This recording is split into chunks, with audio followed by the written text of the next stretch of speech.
पहले okay, thank you. तो शुरुआत करते हैं आज के क्लास की। पीछे 2 दिन भी कुछ टेक्निकल इश्यूज थे, कुछ उसकी वजह से नहीं कंटिन्यू हो पा रहा था। काफी हद तक रिजॉल्व हो गया है, लेकिन पता नहीं somehow today we are not able to start our camera. क्या इशू है, क्या प्रॉब्लम है, नहीं समझ में आ रहा है। तो कुछ चीजें होती हैं, टेक्निकल होती है, उसको टेक्निकल के ही सहारे छोड़ देना चाहिए। कोई इशू नहीं है, हम आगे बढ़ते हैं। हम अब तक जो देख रहे थे या जो भी हम लोगों ने देखा है वहां से आगे बढ़ेंगे।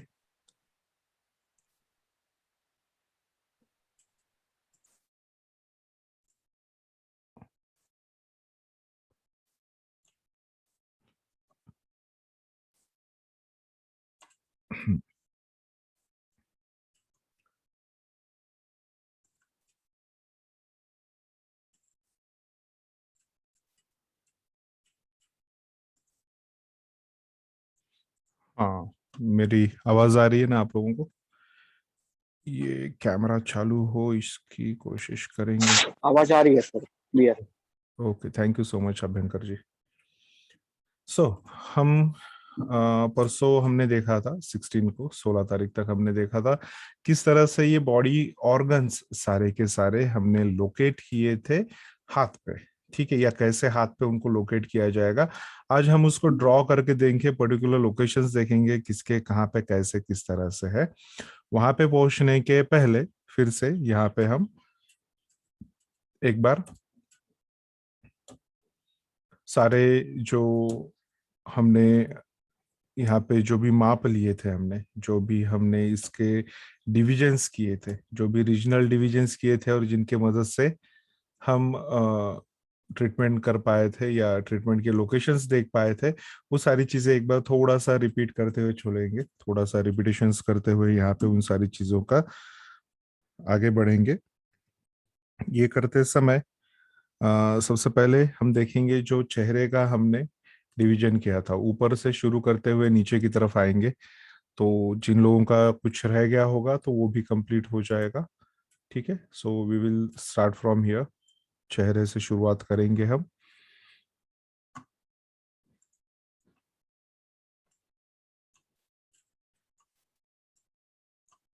इसको हमने हाथों पे भी ड्रॉ किया था और हाथ पे ड्रॉ करके हमने देखा था किस तरह से इसे किया जाता है। तो वो भी हम यहाँ पे इसको वापस एक बार रिपीट करेंगे, जो भी उस दिन हमने देखा था। इन शॉर्ट थोड़ा सा रिपीट करेंगे क्योंकि 2 दिन चले गए बीच में, और थोड़ा सा हम रोज के आपाधापी के इसमें, रोज के कामों के इसमें थोड़ा भूल जाते हैं कई कई बार कई सारी चीजें। तो एक बार वो सारी चीजें भी देख लेंगे, समझ लेंगे यहाँ पे।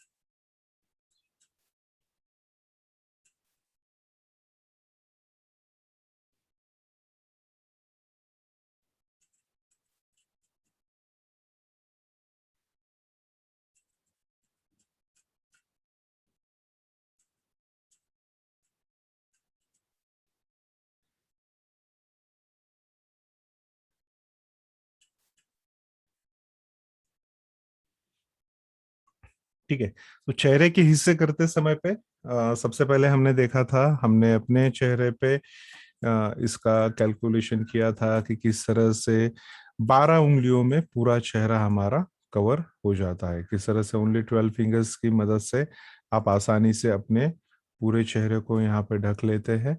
12 फिंगर्स में चाहे आपका चेहरा हो या आपके घर में के किसी छोटे बच्चे का चेहरा हो, सारे के सारे जो है वो 12 फिंगर्स में वहां पे कवर हो जाते हैं। उतने में ही इसको कवर होना पड़ता है, कवर हो जाता है, काफी आसानी से होते हैं। और सबके चेहरे की साइज एक ही होती है, ये भी हमने कहा था। कैसे कहा था, क्यों कहा था, उसको कैसे हमने देखा, ये सारी चीजें भी हमने देखा, हमने कैलकुलेट किया। हमने कैलकुलेशन करके इन चीजों को देखा वहां पे कि कैसे सबने अपने अपने चेहरे का नाप लिया, उसको हमने देखा, सब लोगों ने बताया कि सारे के सारे चेहरे जो है वो 12 फिंगर्स के ही हैं, 12 फिंगर्स के ही सबके चेहरे हैं यहाँ पे। ये भी हमने देखा यहाँ पे। अब आगे बढ़ते हुए इस चीज को ऑन पेपर देखेंगे कि किस तरह से हमने हमारे जो भी सेंस ऑर्गन्स हैं, जो भी हमारे चेहरे पे लगे हुए जो भी हमारे ज्ञानेंद्रिय है, उन ज्ञानेंद्रियों का हमने यहाँ पे कैसे किस तरह से डिवीजन किया था। तो अंगूठे की जो सबसे नीचे वाली लाइन होती है, जो जॉइंट है आपका, फर्स्ट जॉइंट जो होता है, उस जॉइंट से लेके आपके नेल के क्राउन तक, इस पूरे हिस्से के हम इस पूरे जो भी ये पूरा अंगूठे का जो आपका हिस्सा होता है, जो पार्ट होता है, इसके हमने 3 इक्वल पार्ट किए थे। बराबर है, इसके हमने 3 इक्वल पार्ट किए थे, 3 इक्वल हिस्से किए थे। इसको करने के 2 तरीके देखे थे हमने। पहला, तो आप अपने हाथ पे अगर ध्यान से आप अपने अंगूठे की तरफ देखेंगे तो उसमें आप पाएंगे कि जो नाक का हिस्सा है ये सभी के अंगूठे पे थोड़ा सा उभरा हुआ दिखता है। ये बराबर थोड़ा सा उभरा हुआ यहाँ पे दिखेगा। अगर वो दिख जाता है आसानी से तो वहां से भी आप यहाँ पे 3 हिस्से कर सकते हैं कि जहां पे ये उभरा हुआ हिस्सा दिख रहा है उसके नीचे एक लाइन खींच लीजिए, तो नाक के नीचे का हिस्सा हो गया। ठीक जहां पे वो खत्म हो रहा है आईब्रोज के ऊपर, वहां पे एक लाइन खींच लीजिए तो सर के ऊपर का एक हिस्सा हो गया, और बीच में का आपके आंखों का या नाक का या बीच वाला हिस्सा जो है वो आ गया। तो ये 3 हिस्से यहाँ पे आ जाते हैं आपके। बराबर है, इन तीनों हिस्सों को यहाँ पे आप देख सकते हैं। या फिर सिंपल सा एक तरीका है कि आपको ऊपर वाली इस लाइन से लेके नीचे के इस लाइन तक इसको 3 इक्वल पार्ट्स में डिवाइड कर लेना है। काफी बार हो जाता है, काफी लोग नहीं देख पाते हैं या नहीं समझ पाते हैं कि किस तरह से इसके 2 हिस्से किए जाए, या किस तरह से हम यहाँ पे ढूंढे कि कहाँ से ये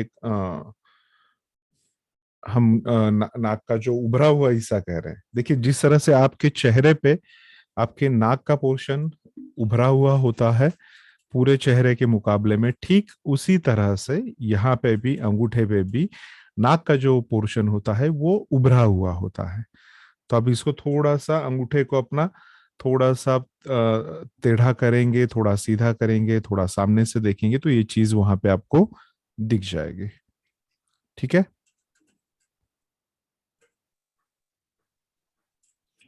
जब इनके 3 हिस्से कर लिए तो बीच वाले हिस्से में भी हमने देखा था कि यहाँ पे बीच वाले हिस्से के भी हमने क्या किए थे, डिविजन्स किए थे। डिविजन्स किए थे, जैसे हमने आंखों के 2 डिविजन्स किए थे, आंखों के 2 डिविजन्स किए थे। तो जो मिडल वाला डिवीजन है यहाँ पे हम इनको एक एक नंबर्स दे देंगे, so it will be easy, क्योंकि मैं यहाँ पे आज वीडियो नहीं दिखा पा रहा हूँ, कुछ कारणों से स्टार्ट नहीं हो पा रहा है। तो हम इसको यूं समझेंगे, तो फर्स्ट वाला, सेकेंड वाला और थर्ड वाला। ठीक है। तो इन तीनों में जो बीच वाला है, इस डिवीजन में क्या क्या आता है देखिए। जो बीच वाला हिस्सा है, 2 नंबर का जो हिस्सा है आपका, उस 2 नंबर के हिस्से में कौन कौन सी चीजें आती है। सबसे पहले तो बीचों बीच आ जाता है आपका नाक। सबसे पहले बीचों बीच आता है आपका नाक, उसके बगल में आती है दोनों आंखें, लेफ्ट साइड राइट साइड, दोनों आंखें आ जाती है। और उसके बाहर की तरफ या उसके बगल में आपके आ जाते हैं दोनों कान आ जाते हैं। तो यहाँ पे कान का हिस्सा आ गया यिन यांग बॉर्डर पे, यहाँ पे कान का हिस्सा आ गया यिन यांग बॉर्डर पे। कान का हिस्सा लेते समय कैसे लेना है ये भी परसों बताया था कि जो आपके हथेली का सामने का हिस्सा होता है और जो पीछे का हिस्सा होता है, ये दोनों साइड में जहां पे एक दूसरे से जुड़ते हैं। क्योंकि 2D इमेज है तो यहाँ पे नहीं दिखा पाऊंगा मैं, वापस अब प्रैक्टिकल करते समय इसको हाथ पे फिर से आपको दिखाऊंगा। अभी सिर्फ समझ से चलिए, सुनते चलिए। तो ये ठीक बगल में उस जगह पे आ जाते हैं कान के हिस्से। ठीक है। आंख, बीचों बीच नाक, और नीचे वाले 3 नंबर वाले हिस्से में क्या आता है आपके, आपका फेस आता है, ओठ आते हैं, दांत आते हैं, जीभ आ जाती है। ठीक है। ऊपर वाले 1 नंबर वाले हिस्से में क्या क्या आता है, तो यहाँ पे आपका जो फोरहेड है, सामने का, सर का सामने का हिस्सा जो है, ये पूरा का पूरा सामने का हिस्सा यहाँ पे आ जाता है। ठीक है, तो ये पूरा ब्रेन का एरिया आ गया, आपका दिमाग का हिस्सा आ गया। उससे लगे हुए दोनों आंखें, बीच में नाक, दो कान बगल में, नीचे की तरफ ओठ, दांत और बाकी की चीजें। यहां से नीचे जब गुजरते हैं, अब इसके दो हिस्से कर लेते हैं, पहले चेहरे को खत्म करेंगे, फिर चेहरे को खत्म करेंगे मतलब चेहरे के हिस्से की जो हम डिविजन्स कर रहे हैं पहले उसको फिनिश कर लेते हैं। ठीक है, तो ये हमने बराबर बीचों बीच एक लाइन खींच ली। ठीक है, अब इससे क्या हो गया, यहाँ पे हमें टोटल 6 डिवीजन मिल गए, टोटल 6 डिवीजन मिल गए हमें, बराबर है। तो अब जैसे जितने आप इनके हिस्से करते जाओगे उस तरह से यहाँ पे डिविजन्स जो है ये बढ़ते चले जाता है, right. So 4, after that 5 and after that 6। क्यों क्यों 6 हिस्से हुए अब यहाँ पे, क्योंकि हमने चेहरे के 2 हिस्से कर दिए, हमने यहाँ चेहरे के 2 हिस्से कर दिए, इसलिए टोटल 6 हिस्से हो गए यहाँ पे, बराबर है। अब इनके भी प्रोपोर्शंस होते हैं, इनमें भी अलग अलग प्रोपोर्शंस करते जा सकते हैं, आप जितने चाहिए उतने पार्ट ऑफ द पोर्शंस कर सकते हैं, इसी को प्रोपोर्शन कहते हैं हम। तो पार्ट ऑफ द पोर्शंस आपको चाहिए उतने उतने सूक्ष्म तक जाके आप कर सकते हैं, कि यहाँ पे आपको एक छोटी सी निडल भी लगानी होगी तो भी आप उतने सूक्ष्म इस पे जाते हुए कर सकते हैं। बहुत ही आसान सा तरीका होता है सूजोक में ट्रीटमेंट्स करते समय या एडवांस एक्यूप्रेशर में ट्रीटमेंट करते समय। आपको सिर्फ ये समझना होता है सबसे पहले कि शरीर के किस हिस्से में ये बीमारी है, शरीर के किस हिस्से में ये तकलीफ है, किस हिस्से में बीमारी है, इसको यहाँ पे हमें आसानी से समझना होता है। आप उतना समझ जाते हो तो उसी चीज को हम करस्पॉन्डेंस सिस्टम में या तुल्यार्थता, हिंदी में तुल्यार्थता कहेंगे, अंग्रेजी में हम इसको करस्पॉन्डेंस सिस्टम कहेंगे। ठीक है, तो इस करस्पॉन्डेंस पे हम इसे आसानी से उतार सकते हैं। अभी वो उतारने के लिए आपको ये काफी सिंपल है। देखिए, जिन लोगों ने ड्राइंग के क्लासेस कभी किए होंगे या कभी जिन्होंने प्रोफेशनल ड्राइंग्स निकाली होंगी, या कोई ऐसे व्यक्ति हो जो आपके आसपास है प्रोफेशनली ड्राइंग करते हैं, एक बार जाके उनके साथ बैठिए तो ये चीजें और ज्यादा समझ में आएंगी कि किस तरह से हूबहू एक व्यक्ति का चेहरा एक कागज पे वो लोग उतार लेते हैं। ठीक उसी तरह से यहाँ पे भी आपको वही करना होता है, लेकिन यहाँ पे कागज की जगह क्या होता है, कागज की जगह आपका हाथ होता है, जिसे रिमोट कंट्रोल्स कह रहे हैं हम लोग। ठीक है, तो वो रिमोट कंट्रोल के पर्टिकुलर बटन तक जाना है।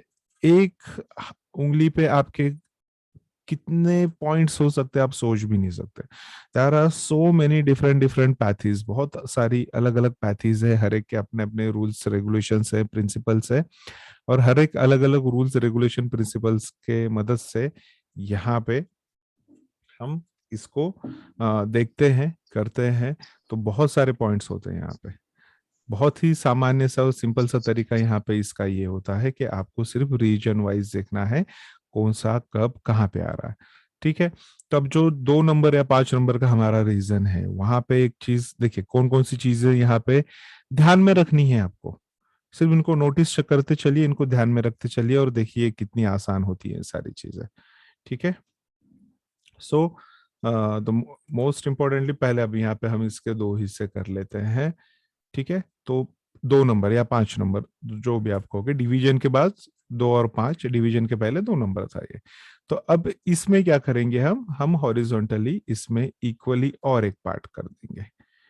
ठीक है, ये और एक पार्ट कर दिया हमने।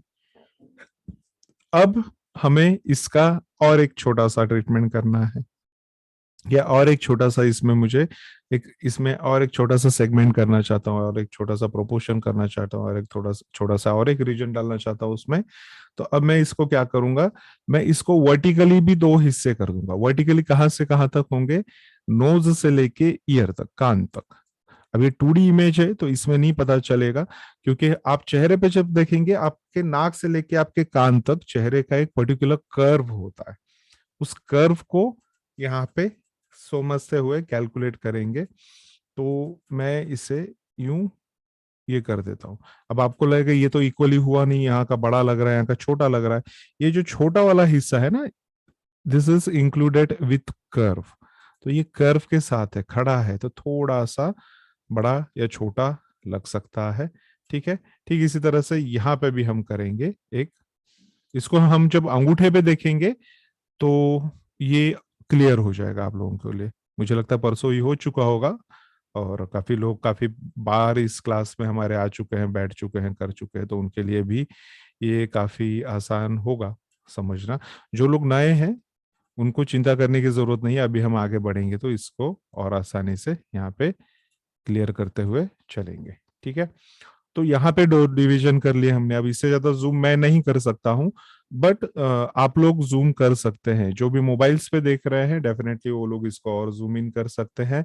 लैपटॉप पे भी जो देख रहे हैं वो लोग भी इसको जूम इन कर सकते हैं। कैसे मुझे नहीं पता, हर एक लैपटॉप का अपना अपना अलग ये होता है, या आप लोग के मोबाइल पे एप्लीकेशंस कैसे काम करते हैं आप उसको देख लेंगे, समझ लेंगे तो भी ये हो सकता है। तो बस इतने में जूम इन करना है आपको।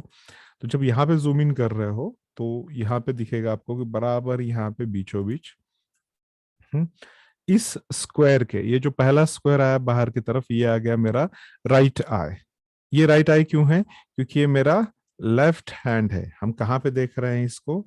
हम इसको देख रहे हैं लेफ्ट वाले हैंड पे आपके, हाँ, या लेफ्ट वाले पाम पे, या लेफ्ट वाले रिमोट कंट्रोल पे। तो भी ये लेफ्ट साइड हो गई। ठीक है, सॉरी, तो ये लेफ्ट हैंड हो गया या लेफ्ट पाम हो गया आपका। अब शरीर पे जब देखेंगे, ये इनर साइड जो है, हथेली को देखते हुए देखेंगे तो ये वाला होगा आपका लेफ्ट साइड, और ये वाला होगा आपका राइट साइड। सिंपल है। तो अब मुझे राइट आई में कोई इशू है, या एक ही किसी आंख में तकलीफ है, किसी आंख में कुछ समस्या है, तो उस समय पे मैं राइट आई के करस्पॉन्डेंस पे मैं यहां पे ट्रीटमेंट करूंगा। अगर ये मेरे लेफ्ट आई में होगा सिर्फ, तो मैं इस जगह पे ट्रीटमेंट करूंगा।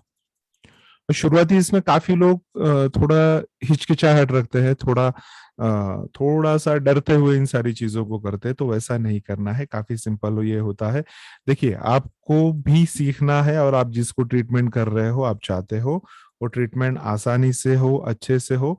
तो इसके लिए सबसे बेहतर तरीका ये है, आप डायरेक्टली पेशेंट के हाथ पे या खुद के हाथ पे ड्रॉ करके लगाइए इसे। शुरुआत में हमने भी इसी तरह से सीखा था।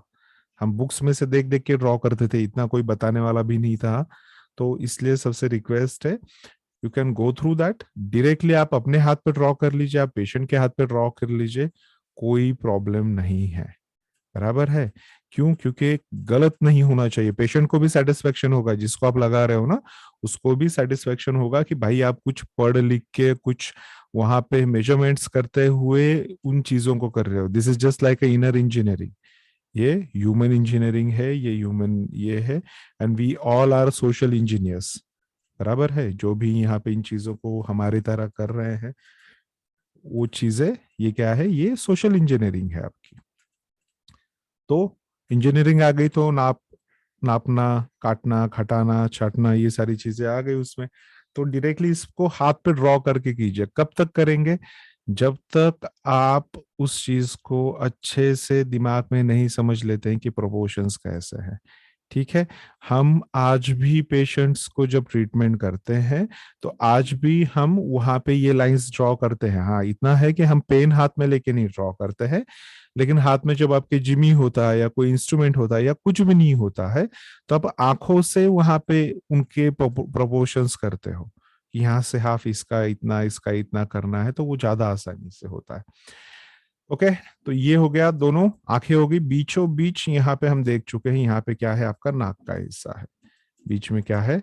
यहाँ पे नाक का हिस्सा है। तो इसको थोड़ा डार्क कर लेते हैं। इसको आप लोग ऑलरेडी यहाँ पे कर चुके होंगे। हम्म। अब इस पे भी सिंपल सा होता है। कोई प्रॉब्लम है जो पूरे नाक से संबंधित है, पूरी नाक पे ट्रीटमेंट कर सकते हो। अब कई बार साइनस का इशू होता है लोगों को, या कई बार नोजल पॉलिप्स के इशू होते हैं, तो उस इसमें भी यहाँ पे ट्रीटमेंट कर सकते हो। नाक के हड्डी से रिलेटेड हो गया, वहाँ की स्किन से रिलेटेड हो गया। यहाँ पे जो बटन्स दिए गए हैं आपको, या यहाँ पे जो ट्रीटमेंट के एरियाज दिए गए हैं आपको, ये ट्रीटमेंट के एरियाज, ये बटन्स, ये वो सारी चीजें होती है जो काफी आसानी से आप कर सकते हो। वहां पे कोई भी इशू हो, आपको क्या करना है, सिर्फ वो एरिया देखना है। नाक बह रहा है, यहीं पे ट्रीटमेंट होगी। नाक में इचिंग हो रही, यहाँ पे ट्रीटमेंट होगी। नाक पे कुछ आपके वहां पे पिंपल्स जैसे एब्सेस वगैरह बन रहे हैं, यहाँ ट्रीटमेंट होगी। रेड हो गया है, पिंक हो गया है, येलो हो गया, कुछ भी हो गया है, हम्म, यहाँ पे ट्रीटमेंट होगी। नाक जाम हो रहा है, सांस लेने में तकलीफ हो रही नाक में से, यहीं पे ट्रीटमेंट होगी। पॉलिप्स हो रही, यहीं पे ट्रीटमेंट होगी। नाक टेढ़ा मेढ़ा हुआ है, माइट भी आप यहाँ पे ट्रीटमेंट कर सकते हो, उससे भी वो शायद सीधा हो जाए। नाक की हड्डी टूट गई है, यहाँ से भी ट्रीटमेंट कर सकते हो आप, कि वो हड्डी अच्छे से जुड़े, सही से जुड़े। तो काफी सारी चीजें यहाँ से होती हैं, राइट।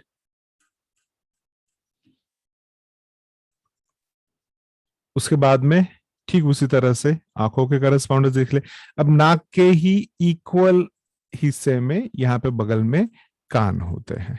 नाक के ही इक्वल हिस्से में यहाँ पे बगल में इस तरफ क्या है, हमारे दोनों कान होते हैं। तो कानों का भी कैसा है, कान का भी सेम यही है।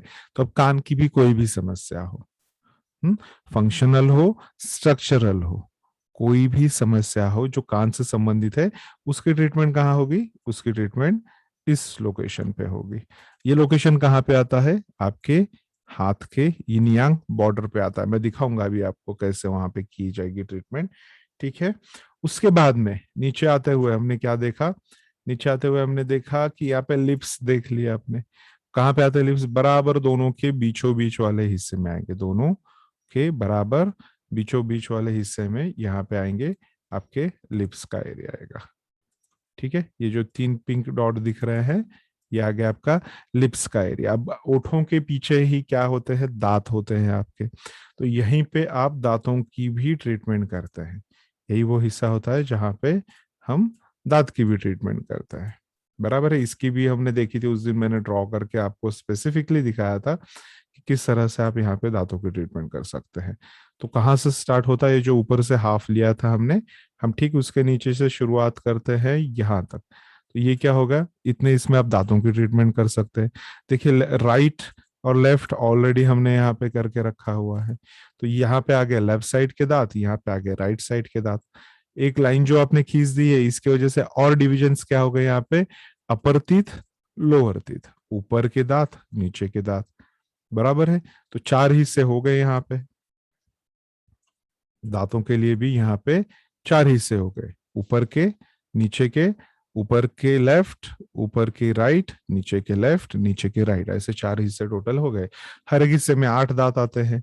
तो आपको बस देखना है, गिनना है कि सामने की तरफ दांत है तो सामने से मेजरमेंट होगा, बगल में दांत है, पीछे की तरफ से दांत दर्द हो रहा है तो पीछे से होगा। आपको सिर्फ काउंट करना होता है कि कौन से नंबर का दांत पेन कर रहा है, उस हिसाब से वहां पे आप मार्जिंग करते हुए वहां पे ट्रीटमेंट कर सकते हैं। तो ये चीज भी देख ली थी हमने उस दिन, राइट। आफ्टर दैट अब ऊपर वाला हिस्सा रह गया आपका, ठीक है। ऊपर वाला एक हिस्सा रह गया।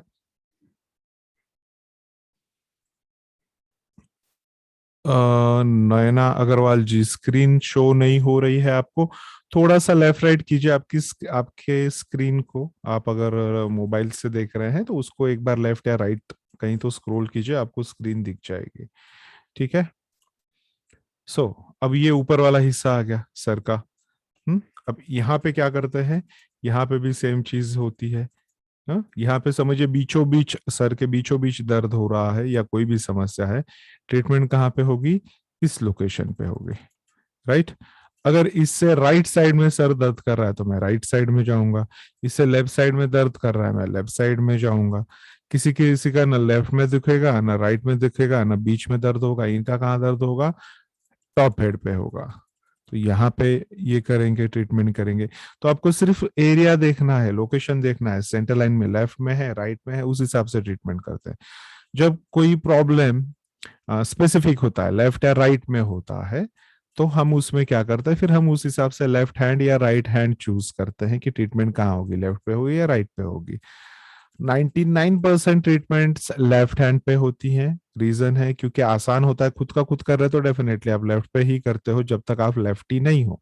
आप लेफ्टी होगे तो आप राइट पे करोगे। लेकिन राइट से क्योंकि हम ज्यादातर अपने काम करते हैं तो हम राइट में नहीं करते हैं, हम लेफ्ट में ही ज्यादा ट्रीटमेंट होती है। लेकिन अगर स्पेसिफिकली आप कर पाते हो लेफ्ट के लेफ्ट साइड में, राइट का राइट साइड में, तो और ज्यादा अच्छा होता है। कई बार ये होता है समस्या थोड़ी गंभीर होती है। समझो मैंने लेफ्ट हैंड पे यहाँ पे ट्रीटमेंट कर ली, मैंने यहाँ पे लेफ्ट हैंड पे ट्रीटमेंट कर ली, मुझे रिलीफ जितना मिलना था उतना नहीं मिला, मुझे 50% आराम लग रहा है। मैं चाहता हूँ कि ये थोड़ा और बढ़े और ये कम से कम मुझे 80% 90% तो रिलीफ दे दे आज के दिन में। तो उस इसमें फिर मैं क्या करूंगा, यहाँ पे तो ट्रीटमेंट कर ली मैंने, तो इस इसमें हम दूसरा हाथ यूज करते हैं। तो दो रिमोट कंट्रोल से जब काम होगा, जब दो लोग मिलके एक काम करेंगे तो और अच्छे से और फास्ट होगा। समझे उसमें आपको आराम मिला, आप चाहते हो और ज्यादा ट्रीटमेंट करनी है या समस्या बहुत ज्यादा गंभीर है, बड़ी है, तो फिर आपके पास पैरों पे दो और करस्पॉन्डेंस है, आप वहां से भी इनकी ट्रीटमेंट कर सकते हो, है ना। So always remember that you have 4 remote controls. एक जगह से नहीं हो रहा है दूसरे से करो, दूसरा नहीं तीसरे से, तीसरा नहीं है चौथे से करो, चारों पर से करो। कभी कभी ये हो जाता है आपको बहुत सारे काम करने हैं, हाथ आपके अवेलेबल नहीं होते, बार बार पानी में आपको हाथ डालने होते हैं, तो रात को सोते समय हाथ पे लगा लीजिए, दिन के समय में पैर पे लगा के रखिए, सिंपल होता है। अब कई बार होता है कि लोग अपने पैरों तक पहुंच ही नहीं पाते, बीमारियों की वजह से कमर दर्द वगैरह बाकी कुछ हो गया, या हैवी बॉडी वाले होंगे तो अपने पैरों तक नहीं पहुंच पाते हैं। ठीक है, तो उस इसमें फिर आपको हाथ के लिए वेट करना होगा या किसी और से लगवा लीजिए। ये बहुत सिंपल साइंस है और ये बहुत इफेक्टिव है। इसके जैसे फास्ट इफेक्टिव रिजल्ट्स आपको कहीं नहीं मिलते हैं। ठीक है, तो ये हो गया पूरा आपका चेहरे का, ये पूरा हमने चेहरे का यहाँ पे तोड़ फोड़ करके ये कर लिया। अब चेहरे से नीचे की तरफ बढ़ेंगे, गले की तरफ। जो थायराइड के लिए हमने देखा था उस दिन भी आप में से किसी ने पूछा था, हाइपो हो हाइपर हो कैसे ये होता है, तो ये यहाँ पे आ गया। कुछ लोगों को थोड़े से ये भी थे, मुझे मतलब बताया गया ऐसा कि कल या परसों जो क्लास नहीं हो पाई तो उसके वजह से कुछ लोग नाराज हुए थे कि आपने एकदम अचानक बता दिया। अगर हमें पहले से पता होता कि क्लास नहीं हो पाएगी तो हम आपको एक दिन पहले ही बता देते। कई बार बहुत सारी चीजें होती है, जैसे अभी ये है, सुबह तक अच्छा खासा चल रहा था, अभी अचानक इसका कैमरा ही बंद हो गया है, जबकि नया है पूरा का पूरा सेटअप, इसका कैमरा क्यों नहीं चल रहा है, ये टेक्निकल चीजें नहीं पता है। मनुष्य के शरीर में, आपके शरीर में क्या चल रहा है ये शायद मैं देख के बता दूं तुरंत, लेकिन इसके शरीर में क्या चल रहा है ये लैपटॉप वगैरह ये सारी टेक्निकल चीजें है, तो इसका जो जानकार होगा वो बता पाएगा क्या समस्या है। तो ऐसी कई बार चीजें हो जाती है, मैं इसके पहले भी लेक्चर में बता चुका था। कई बार बहुत हैवी बारिश हो जाती है, उससे कुछ डिस्टरबेंस हो जाते हैं, कोई पेड़ वेड़ गिर गया, कहीं वाईफाई की वायर निकल गई या कोई दूसरा समस्या हो गया, कभी लाइट्स चली गई, तो ये सारी चीजें जो है इन पे हमारा कोई नियंत्रण नहीं रहता है। तो ये कभी कभी अनफॉर्चुनेटली हो जाता है। हमें बिल्कुल भी इच्छा नहीं है किसी भी चीज में देर हो, 1 मिनट की भी देर होती है तो भी वो काफी बड़ा लगता है, तो 2 दिन का तो डेफिनेटली ये नहीं है। कुछ चीजें ऐसे हो जाती हैं, तो कोशिश करते हैं हम कि सबसे शुरू में अगर कर सके, जैसे अभी क्लास हम कर सकते हैं, भले मैं कैमरे पे नहीं दिखाई दूं लेकिन फिर भी हम क्लास कर सकते हैं, तो हम कर रहे हैं। कभी कभी नहीं हो पाता है कि नहीं अवेलेबल होता है, तो उसमें थोड़ा सा आप लोग संयमता रखेंगे, थोड़े से पेशेंस रखेंगे। जो चीज़ आप पूछना चाहते हैं, मैंने परसों भी रिक्वेस्ट किया था, चाहे मैं हूँ मतलब मुझसे ठीक है आप कैसे भी बात कर सकते हो, कोई इशू नहीं है, मुझे कोई फर्क नहीं पड़ता है उसका। लेकिन मेरे कलीग्स हो गए या जो हमारे दूसरे साथी हैं, जो हमारे मदद के लिए, आप लोगों की मदद के लिए कि हम आप तक पहुंच पाए, इसके लिए काफी लोग यहाँ पे मदद के लिए आते हैं, जो जिसके लिए उनको हम कुछ पे बैक नहीं करते हैं। तो ऐसे इसमें जब आपकी मदद के लिए और हमारे मदद के लिए कोई तीसरा व्यक्ति यहाँ पे आ रहा है तो उनसे भी हम थोड़ा सा सद्भावना रखनी चाहिए हमें, क्योंकि अगर ऐसा नहीं होता है तो इसका मतलब ये है कि आपको ट्रीटमेंट की जरूरत है। मैंने पहले दिन भी कहा था कि अगर छोटी छोटी चीजों पे हमें गुस्सा आ जाता है, हम नर्वस हो जाते हैं, मुझे पता है मैंने उसके लिए ही आप लोगों से माफी भी मांग ली थी उसी दिन कि भाई ये चीजों पे मेरा कुछ ये नहीं है एक्चुअली, तो फिर भी मैंने आपसे माफी मांगा कि भाई होता है, रिस्पॉन्सिबिलिटीज हमारी है, कोई चीज अगर नहीं हो पाती है तो उसके लिए भी रिस्पॉन्सिबल हम होते हैं। फिर भी बहरहाल हम कोशिश करेंगे ऐसी चीजें आगे से नहीं हो, लेकिन टेक्निकल चीजें हैं, नेचुरल चीजें हैं, इन पे किसी का बस नहीं चलता है। बराबर है। तो अब नीचे की तरफ बढ़ेंगे, थायराइड वगैरह बाकी की चीजों को देखेंगे कैसा है, कहाँ पे लोकेटेड होते हैं। सोर थ्रोट हो जाए, फिलहाल मैंने उस दिन भी कहा था कि इस समय पे सीजन कौन सा चल रहा है, बारिश वाला चल रहा है। पानी खराब, खाना खराब, बाकी की चीजें खराब, और ये सारी चीजें आपके गले से होते हुए, आपके मुंह से होते हुए, आपके गले में से होते हुए नीचे की तरफ बढ़ती है। तो ऐसे इसमें कई बार होता है, बारिश पड़ गई, भजिए वगैरह तल लिए या कुछ दूसरी चीजें कर ली हमने, कुछ ऑयली खा लिया या बहुत ज्यादा कुछ आप गलत खा लेते हो, तो ऐसे इसमें भी क्या हो जाता है, सोर थ्रोट हो जाता है। ठीक है, गले में किचकिचाहट होना, या कई बार कफ आके गले में फंस जाता है, या आपको थायराइड का इशू हो, चाहे वो हाइपो हो हाइपर हो, यहाँ पे ट्रीटमेंट एक जैसी होगी। आपके थायराइड को स्वेलिंग हो जाती है, कभी कई सारी अलग चीजें होती है, स्वेलिंग हो जाएगा या इन्फेक्शियस हो जाएगा, पेनफुल हो जाते हैं, साइज बढ़ जाती है। तो उस लोकेशन से रिलेटेड कोई भी समस्या हो, उस ऑर्गन के लोकेशन से रिलेटेड कोई भी तकलीफ हो, ट्रीटमेंट वहां पे इसी तरह से होगी। आज देखेंगे भी हम ट्रीटमेंट कैसे करनी है, क्या करना है, उस दिन हमारा ये रह गया था। सो ये जो छोटी सी ब्लैक लाइन यहाँ पे मैंने खींची है, इसको थोड़ा बड़ा करने की कोशिश करते हैं। हाँ, तो ये जो है, ये क्या है, ये रिप्रेजेंट करती है, ये लोकेशन होता है आपके इसोफेगस का। यहीं से आपकी विंड पाइप जाती हैं, जो आपके लंग्स में जाती हैं, और यहीं से आपकी फूड पाइप भी जाती है, जो सीधा जाके यहाँ पे आपके स्टमक से कनेक्ट हो जाती है। वो कैसे क्या, उसके बारे में हमने नहीं अभी बात की है, हम फिर से उसको देखेंगे आगे। तो अब यहाँ पे बीचों बीच आपको दिख रहा है, अंगूठों के इन दो जॉइंट्स के ठीक बीच में, अंगूठों के इन दो जॉइंट्स के ठीक बीचों बीच, हम इसको थोड़ा अलग कलर से ले लेते हैं तो आसानी से समझ में आ जाएगा। चलो, तो ये ग्रीन लाइन हो गई ऊपर की, ऊपर का जॉइंट थंब का, और ये थंब का निचला जॉइंट हो गया। इन दोनों के ठीक बीच में इक्वल डिस्टेंस पे, यहाँ पे आप करते हैं थायराइड या सोर थ्रोट वगैरह ऐसी कोई समस्याएं होंगी तो उनकी ट्रीटमेंट आप यहाँ करते हैं। ठीक है, ये ग्रीन कलर से दिखा रहा हूं मैं, यहाँ पे ग्रीन कलर से ट्रीटमेंट नहीं होगी। यहाँ पे अलग अलग ये होता है, मोस्टली ब्लैक कलर यूज करते हैं हम। बेस्ट ट्रीटमेंट यहाँ पे होती है, अगर आप यहाँ पे एक मेथी सीड की पट्टी लगा पाते हैं तो उससे बहुत अच्छे से ट्रीटमेंट होती है। मेथी सीड्स के लिए भी मैंने रिक्वेस्ट किया था आपको कि आप टेप्स और मेथी सीड्स ले लीजिए।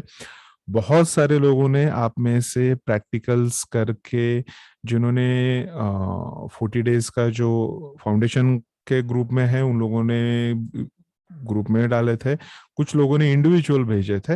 इंडिविजुअल नहीं भेजना है, ग्रुप में डालना है। हाँ, जो लोग अभी उन ग्रुप्स में नहीं है जो ओपन ग्रुप्स है, आप लोग इंडिविजुअली भेज सकते हैं, उसको मैं देखता हूँ पर्सनली। अगर उसमें कुछ चेंज करने की जरूरत होती है तो ही मैं रिप्लाई करता हूँ। अगर आपका फोटोज देख लिए हैं और अगर उस पे कोई भी कमेंट नहीं है या आपको कुछ रिप्लाई नहीं किया है, तो इसका मतलब ये नहीं कि देखा हुआ है, एब्सोल्युटली उसको देखा है। उसमें कुछ बताने लायक नहीं था कि हाँ इसको बदल लीजिए, तो इसलिए वहां पे कोई रिप्लाई नहीं किया है, तो काफी अच्छा किया हुआ है आपने, इसको समझ लेना है। तो ये ब्राउन कलर का एरिया जो दिख रहा है, यहाँ पे आप मेथी सीड लगा के, आप यहाँ पे क्लस्टर्स लगा के, आप यहाँ पे कलर लगा के थायराइड की ट्रीटमेंट यहाँ से हो सकती है। सोर थ्रोट हुआ हो, उसकी भी ट्रीटमेंट्स वगैरह यहाँ से हो सकती है। ठीक है, तो यहाँ से उसका उपचार होगा, यहाँ से थायराइड का उपचार होगा। अगर आपके अन्न नलिका में या आपके यहाँ पे आप जो आपकी विंड पाइप है, जहां से हवा गुजरती है फेफड़ों की तरफ, उन लोकेशंस पे अगर किसी तरह का कोई भी तकलीफ है, कोई भी प्रॉब्लम है, तो ऐसे इसमें हम क्या करते हैं, ऐसे इसमें हम यहाँ पे एक वर्टिकल खड़े इसमें एक मेथी पट्टी यहाँ पे छोटी सी लगा देते हैं सीधे इसमें, तो वो भी यहाँ पे काफी इफेक्टिव होती है। ठीक है, तो ये गले से संबंधित जो भी समस्याएं हैं आपकी, उनका उपचार या उनकी ट्रीटमेंट करते समय आप कैसे करते हैं, यहाँ तक हमने परसों देखा था। इसकी बैक साइड भी देखी थी हमने कि जहाँ पे सर्वाइकल्स है, लेकिन वो हाथ पे ड्रॉ करके देखा था। आज हम देखेंगे उन सारे लोकेशंस पे ट्रीटमेंट्स कैसे होंगी, कैसे मैं मेथी सीड्स यहाँ पे यूज करूंगा, कैसे हम क्लस्टर्स यूज करेंगे, दूसरे मैग्नेट्स कैसे यूज किए जाते हैं, और उसके साथ में जो हमारे बाकी के बॉडी ऑर्गन्स बचे हैं उनके बारे में भी हम यहाँ पे चर्चा करेंगे आज, ठीक है। कल फिर भी हमने जब परसों खत्म किया था उस समय हमने देखा था मेथी पट्टी कैसे बनानी है, प्रोफेशनल तरीका, मेथी पट्टी बनाने का एक प्रोफेशनल तरीका देखा कि किस तरीके से यहाँ पे मेथी पट्टी बनाई जाती है, ठीक है। और उस मेथी पट्टी को बनाने के साथ उसको एप्लीकेशन कैसे करना है ये भी हमने देखा। मेथी पट्टी मोस्टली कहाँ पे यूज होती है, सारे जॉइंट्स पे यूज होती है। मेथी पट्टी कहाँ यूज होती है, सारे जॉइंट्स पे आपके यूज होती है मेथी पट्टी, बराबर है। तो यहाँ पे क्या करना है, जैसे रिस्ट में पेन है, लेफ्ट हैंड के रिस्ट में पेन है तो ये लेफ्ट हैंड की साइड है, तो यहाँ पे एक मेथी पट्टी लगा ली, पूरी लगानी है। यहाँ से शुरू करना है पीछे से होते हुए, फिर यहाँ से लाके यहाँ पे आगे की तरफ पूरा इसको एक मेथी पट्टी लगा ली। एल्बो में प्रॉब्लम है, यहाँ पे लगा ली। लेफ्ट एल्बो में, लेफ्ट शोल्डर में कोई प्रॉब्लम है, यहाँ पे एक मेथी पट्टी लगा ली। लेफ्ट एंकल में, टखने में कोई इशू है, यहाँ पे एक मेथी पट्टी लगा ली। लेफ्ट नी में प्रॉब्लम है, यहाँ एक मेथी पट्टी लगा ली। लेफ्ट हिप जॉइंट में कोई समस्या है, यहाँ पे एक मेथी पट्टी लगा ली, बराबर है। तो आपको लोकेशंस पता है और आपको पता है वहां पे मेथी पट्टी कहाँ पे किस तरह से लगानी है, ये भी हमने परसों देखा वहां पे। अब बात आती है, ये सारी चीजें होगी समझिए, अब इनके बीच के जो सेगमेंट्स हैं अगर वहां पे कोई समस्या है तो वहां पे कैसे ट्रीटमेंट होगी, इसके ऊपर भी हम आगे बढ़ेंगे, उसके बारे में भी बात करेंगे आगे हम। समझिए फिंगर्स में कोई इश्यूज है तो यहाँ पे ट्रीटमेंट करनी है, कैसे हो गया, अंगूठे पे ट्रीटमेंट करनी है, अंगूठा पेनफुल हो रहा है, वहां ट्रीटमेंट कैसे कर सकते हैं। तो सिंपल सा है, उस एरिया के हिसाब से आपको मेथी पट्टी बनानी है, वहां पे लगा लेनी है। So simple as it is, इससे ज्यादा सिंपल मुझे नहीं लगता दूसरा कुछ हो सकता है।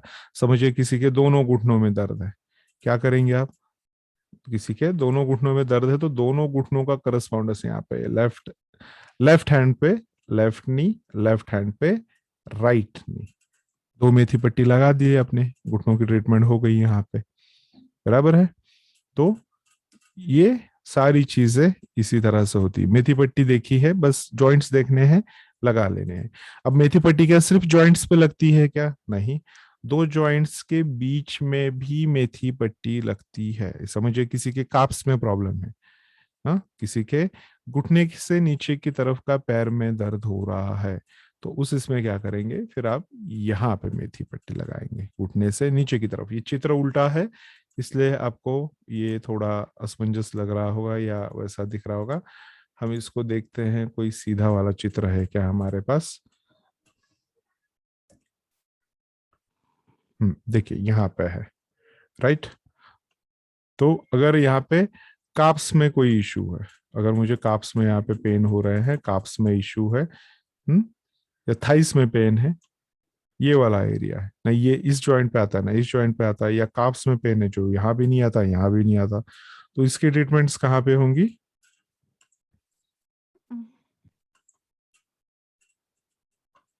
तो काप्स कहाँ पे है, ये नी जॉइंट हो गया, ये एंकल जॉइंट हो गया, ये हिप जॉइंट हो गया, बराबर है। तो इसी इसमें अगर मुझे थाइस की ट्रीटमेंट करनी है, थाइस पे पेन है, अब थाइस में भी देखना होगा आपको इन साइड है या यांग पोर्शन है, तो इन पोर्शन में तो यहाँ ट्रीटमेंट होगी थाइस पे। काफ्स दुख रहे हैं, हाँ, तो यहाँ पे अगर पेन है तो उसकी ट्रीटमेंट कहाँ होगी, इन दोनों जॉइंट्स के बीच में होगी। तल पैर में कुछ तकलीफ है, उसकी ट्रीटमेंट कहाँ पे होगी, यहाँ पे होगी। जिस तरह से ये चीजें आपके शरीर में है, ठीक उसी तरह से ये चीजें आपकी फिंगर्स पे भी होती है, बराबर है। इनको उसी तरह से वहां पे याद रखना होता है आपको, और उसी तरह से इनकी ट्रीटमेंट्स की जाती है, ठीक है।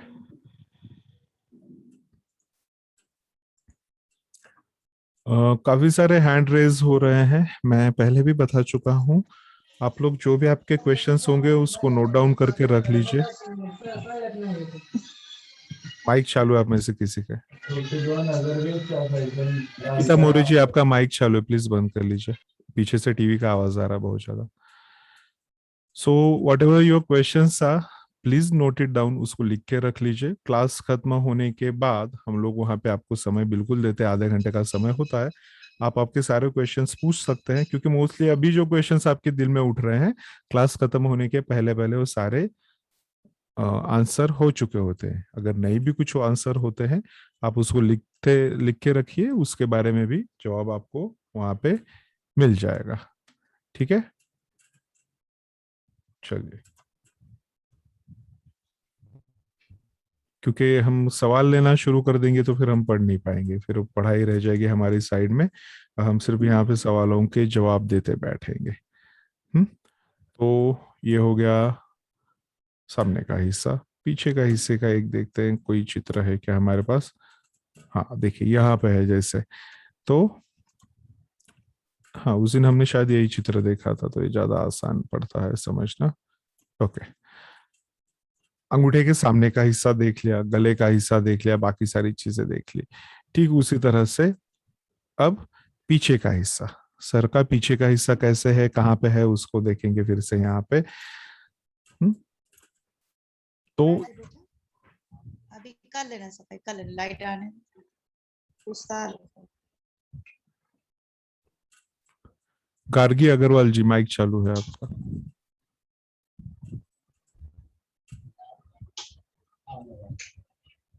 ये है आपके सर का बैक साइड का पोर्शन, ये वाला हिस्सा, बराबर है। यहाँ पे जहाँ पे आपको कान दिखाई दे रहा है, ठीक वो कानों का जो है वो यहाँ पे आ जाता है, ये वाले हिस्से में। अभी आप लोग हाथों पे ड्रॉ करेंगे तो फाइंड आउट करेंगे, ये चीजें आपको यहाँ पे ऐसे ही दिखाई देंगी।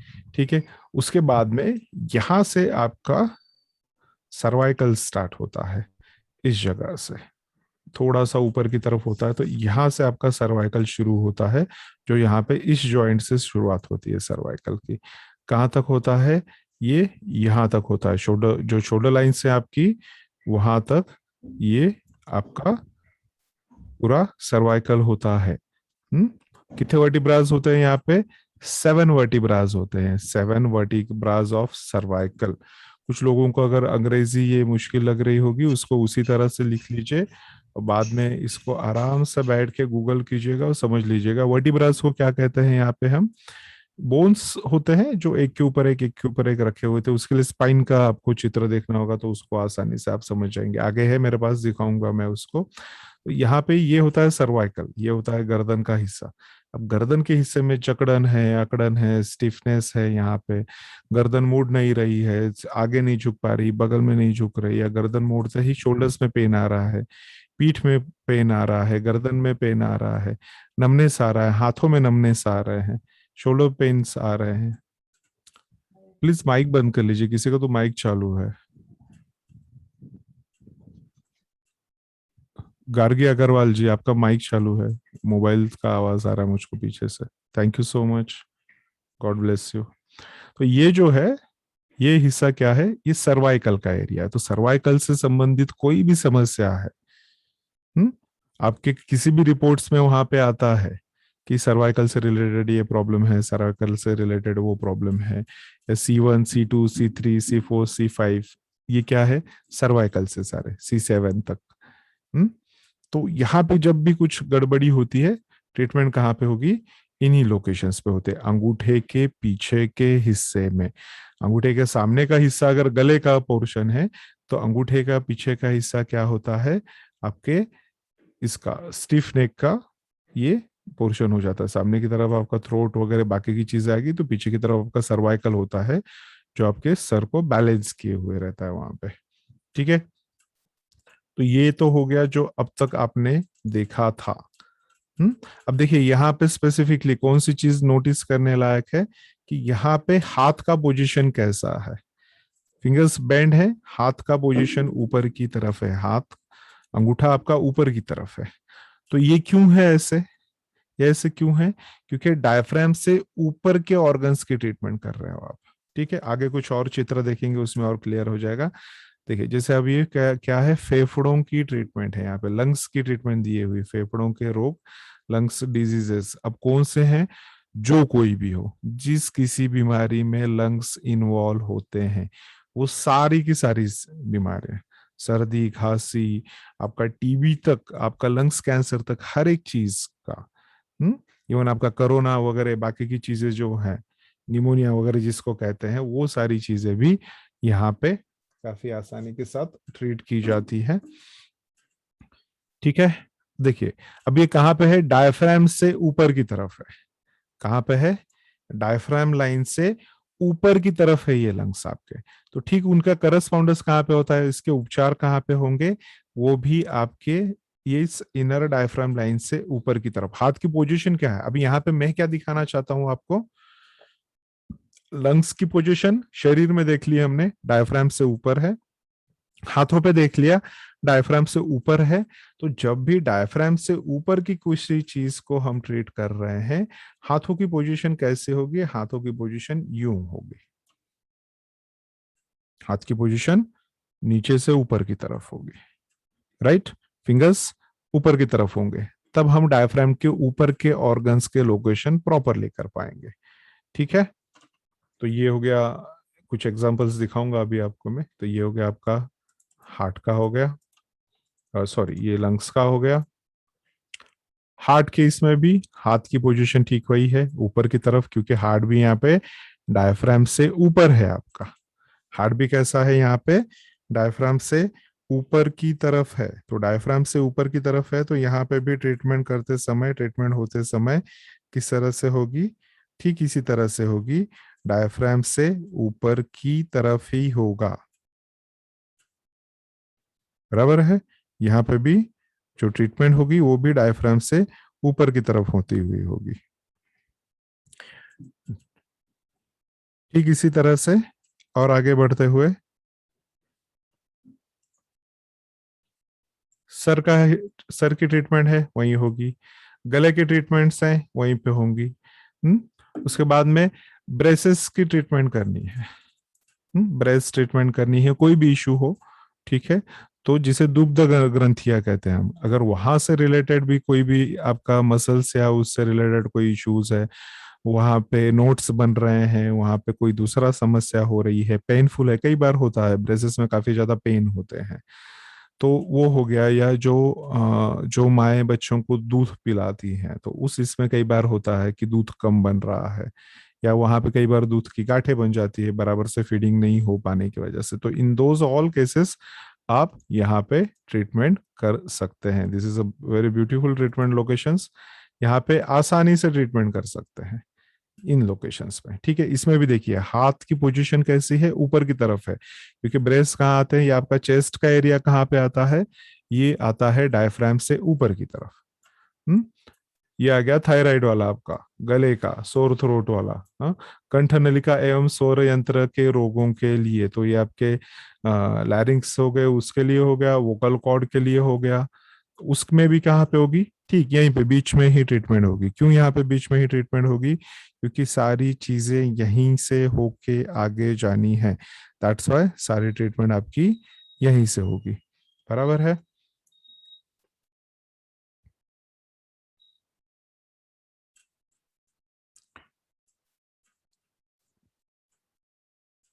नाक की ट्रीटमेंट हो गई, देख चुके हैं हम लोग। आंखों की ट्रीटमेंट, ये भी देखा आप लोगों ने कहाँ पे कैसे होगा। ठीक है, मुंह की ट्रीटमेंट्स, इन सब यहाँ पे सिर्फ सारी चीजों को अलग अलग करके यहाँ पे दिखाया हुआ है। हमने उसको एक सिंपल टेक्निक देखी कि कैसे ढूंढना है। ऐसे तो पूरी किताब भरी पड़ी मिलेगी आपको हर एक लोकेशन की, लेकिन आपको अगर टेक्निक्स पता होंगी कैसे होनी है, क्या होनी है, तो ये ज्यादा आसानी से आप इसको कर सकते हैं, या ज्यादा आसानी से आप इसको समझ सकते हैं। बराबर है ना। अब देखिए यहाँ पे मुंह के इसमें क्या क्या बता दिया इन्होंने, टीथ है दांत दर्द के लिए, या गम्स से रिलेटेड प्रॉब्लम है, मसूड़ों से रिलेटेड समस्या है तो भी यहाँ पे ट्रीटमेंट होगी, जीभ से रिलेटेड समस्या है तो भी यहीं पे ट्रीटमेंट होगी। हम्म दांतों से रिलेटेड समस्या है, ओठों से रिलेटेड समस्या है, तो इस एरिया में जो कुछ भी आ रहा है उन सब की ट्रीटमेंट कहाँ पे होंगे, उन सब के उपचार कहाँ होंगे, यहाँ पे होंगे। इस अंगूठे के 3 हिस्से करके जो सबसे नीचे का तीसरा हिस्सा आता है, उसी हिस्से में इनकी सारी ट्रीटमेंट होनी है। पैरों पे भी आप इन ट्रीटमेंट्स को उसी तरह कर सकते हैं। बराबर है, वही दिखाया गया है यहाँ पे। ठीक उसी तरह से कान, कहाँ पे आ गए, बॉर्डर्स पे आ गए, बाहर की तरफ आ गए। यहाँ पे नीचे वाले इमेज में दिखा है कि देखिए कैसे बराबर बाहर की तरफ है, लेकिन नाक के समानांतर है, नाक के समानांतर है ये। तो ठीक उसी तरह से यहाँ पे भी ये चीजें वैसे ही है, ठीक बाहर की तरफ। ये सर्कल्स निकालते समय देखिए आधे बाहर की तरफ निकाले, मतलब देख के पता चलता है आधा सामने है और आधा पीछे की तरफ है। आधा इन पोर्शन में आएगा, आधा यांग पोर्शन में आएगा। ठीक है। अब यहाँ पे भी ऐसे ही सारी चीजें देखी जाती है, ऑर्गन्स देखे जाते हैं, किसको कहाँ पे लोकेट किया जाता है, ये सारी चीजें यहाँ से देखी जाती है, समझी जाती है। बहुत सिंपल सी टेक्निक होती है। इन टेक्निक्स को समझ लोगे आप तो आगे जो ऑर्गन्स को हम लोकेट करने वाले हैं वो आपके लिए और आसान होगा, वो चीजें आपके लिए और भी आसान हो जाएंगी, उनको करना, उसको समझना। राइट।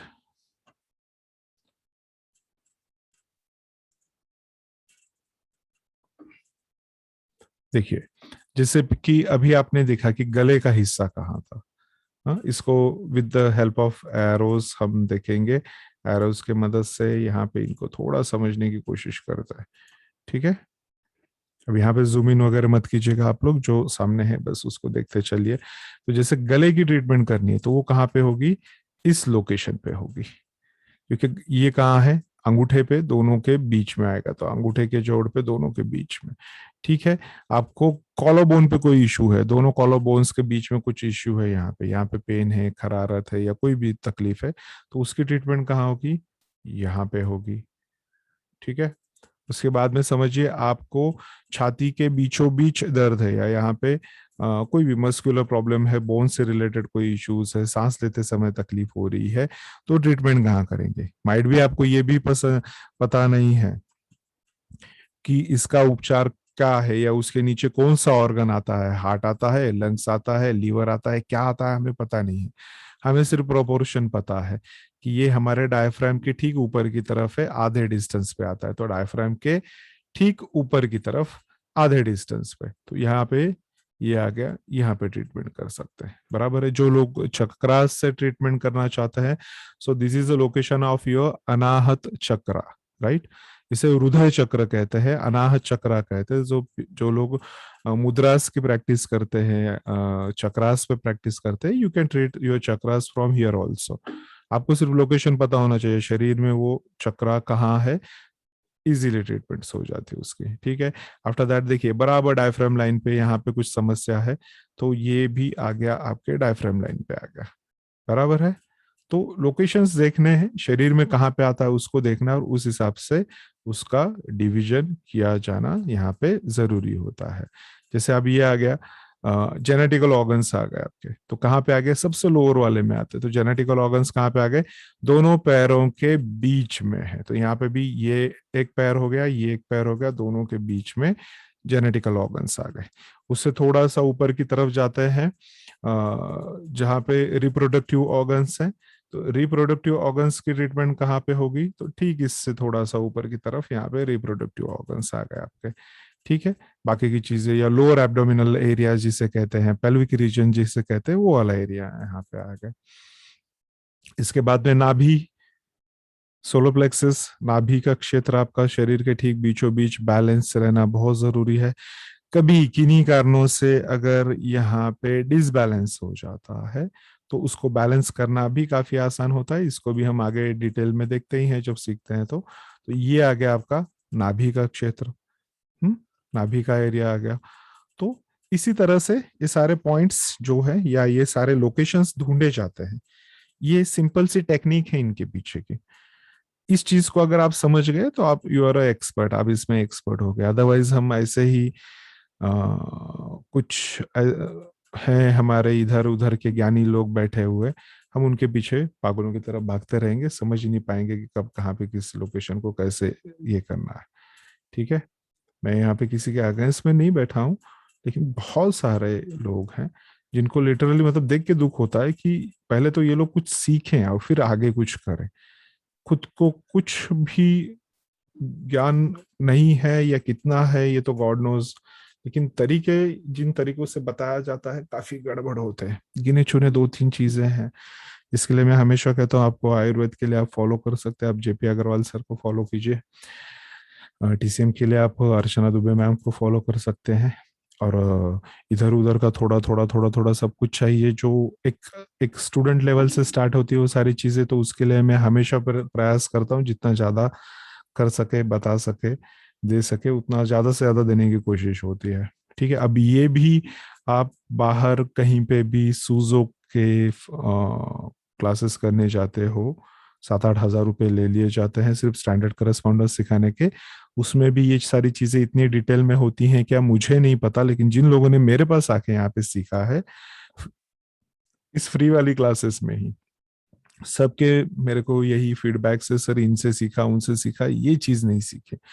टेक्निक्स या तो उनको खुद को पता नहीं जो सिखाना नहीं चाहते, या फिर डरते हैं कि शायद आप सीख लोगे तो उनके पास क्यों जाओगे।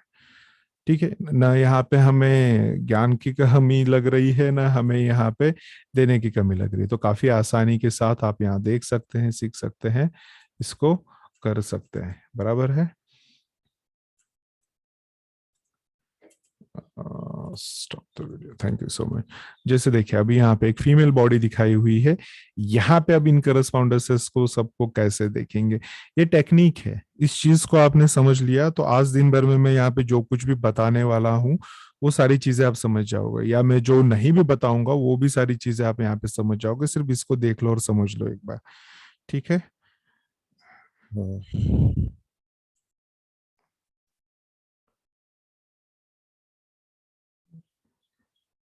प्रिया वाघ जी हैं क्या क्लास में? मुझे मैसेज मिला, मैंने अभी देखा जस्ट व्हाट्सएप पे कि ज्वाइन नहीं हो पा रही है। प्रिया वाघ जी हैं यहाँ? अगर हैं तो प्लीज माइक ओपन करके बता दीजिए यू आर देयर।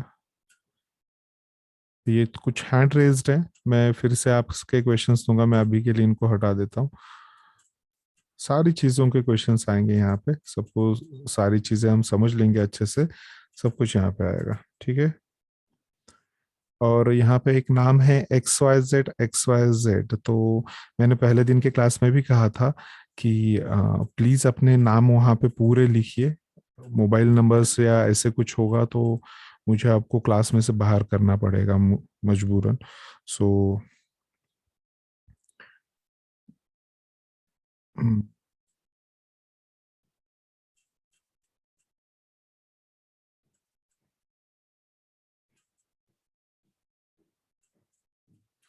जो लोग क्लास में बैठे हैं वो लोग प्लीज व्हाट्सअप करके क्वेश्चंस मत पूछिए, काफी डिस्टरबेंस होता है।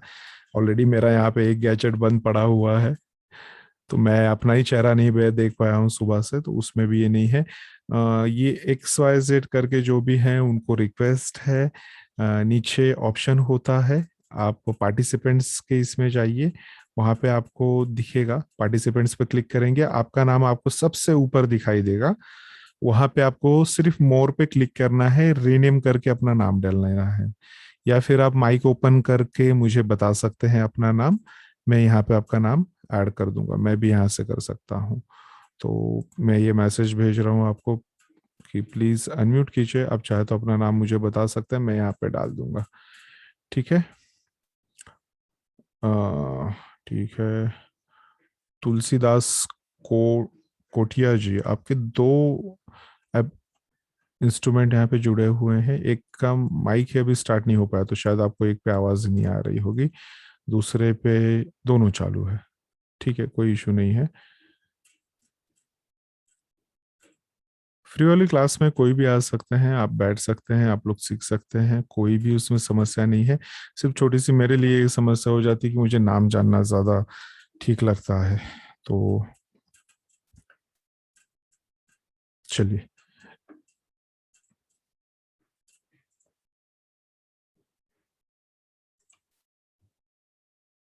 अगर आप रिनेम नहीं करते हैं XYZ, क्योंकि ये नाम ही दिख रहा है XYZ, तो मुझे आपको वेटिंग रूम में रखना होगा। So I am putting you in a waiting room, sorry for that, लेकिन मुझे नाम जानना ज़रूरी है। यहाँ पे आप लोग सीखने आए हैं, मैं भी सिखा रहा हूँ आपको, इसके लिए मैं किसी से कुछ मांग नहीं रहा हूँ, लेकिन प्लीज़ रीनेम योर सेल्फ।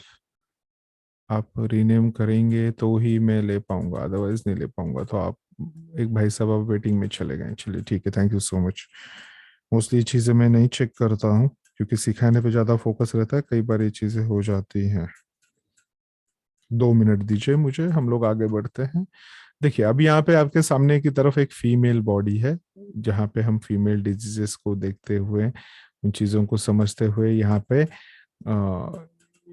इसमें ट्रीटमेंट्स करते हैं। मेल बॉडी पे देखा वही वैसे ही सारी चीज़ें होंगी, इसमें कोई बदलाव नहीं होने वाला यहाँ पे। फिर भी यहाँ पे इसको आगे देखते हैं। प्रज्ञा जी आप बार बार हैंड रेज कर रही हैं, मैंने कहा है हम सवाल लेंगे, हम लास्ट में लेंगे। अभी बीच में एक का सवाल लूंगा, मुझे सबके क्वेश्चंस के आंसर्स करना पड़ेगा, सीखना साइड में रह जाएगा, बाकी की चीजें यहाँ पे ये हो जाएंगे।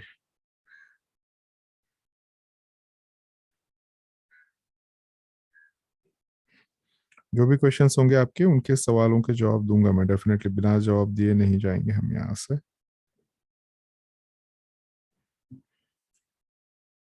Just a moment.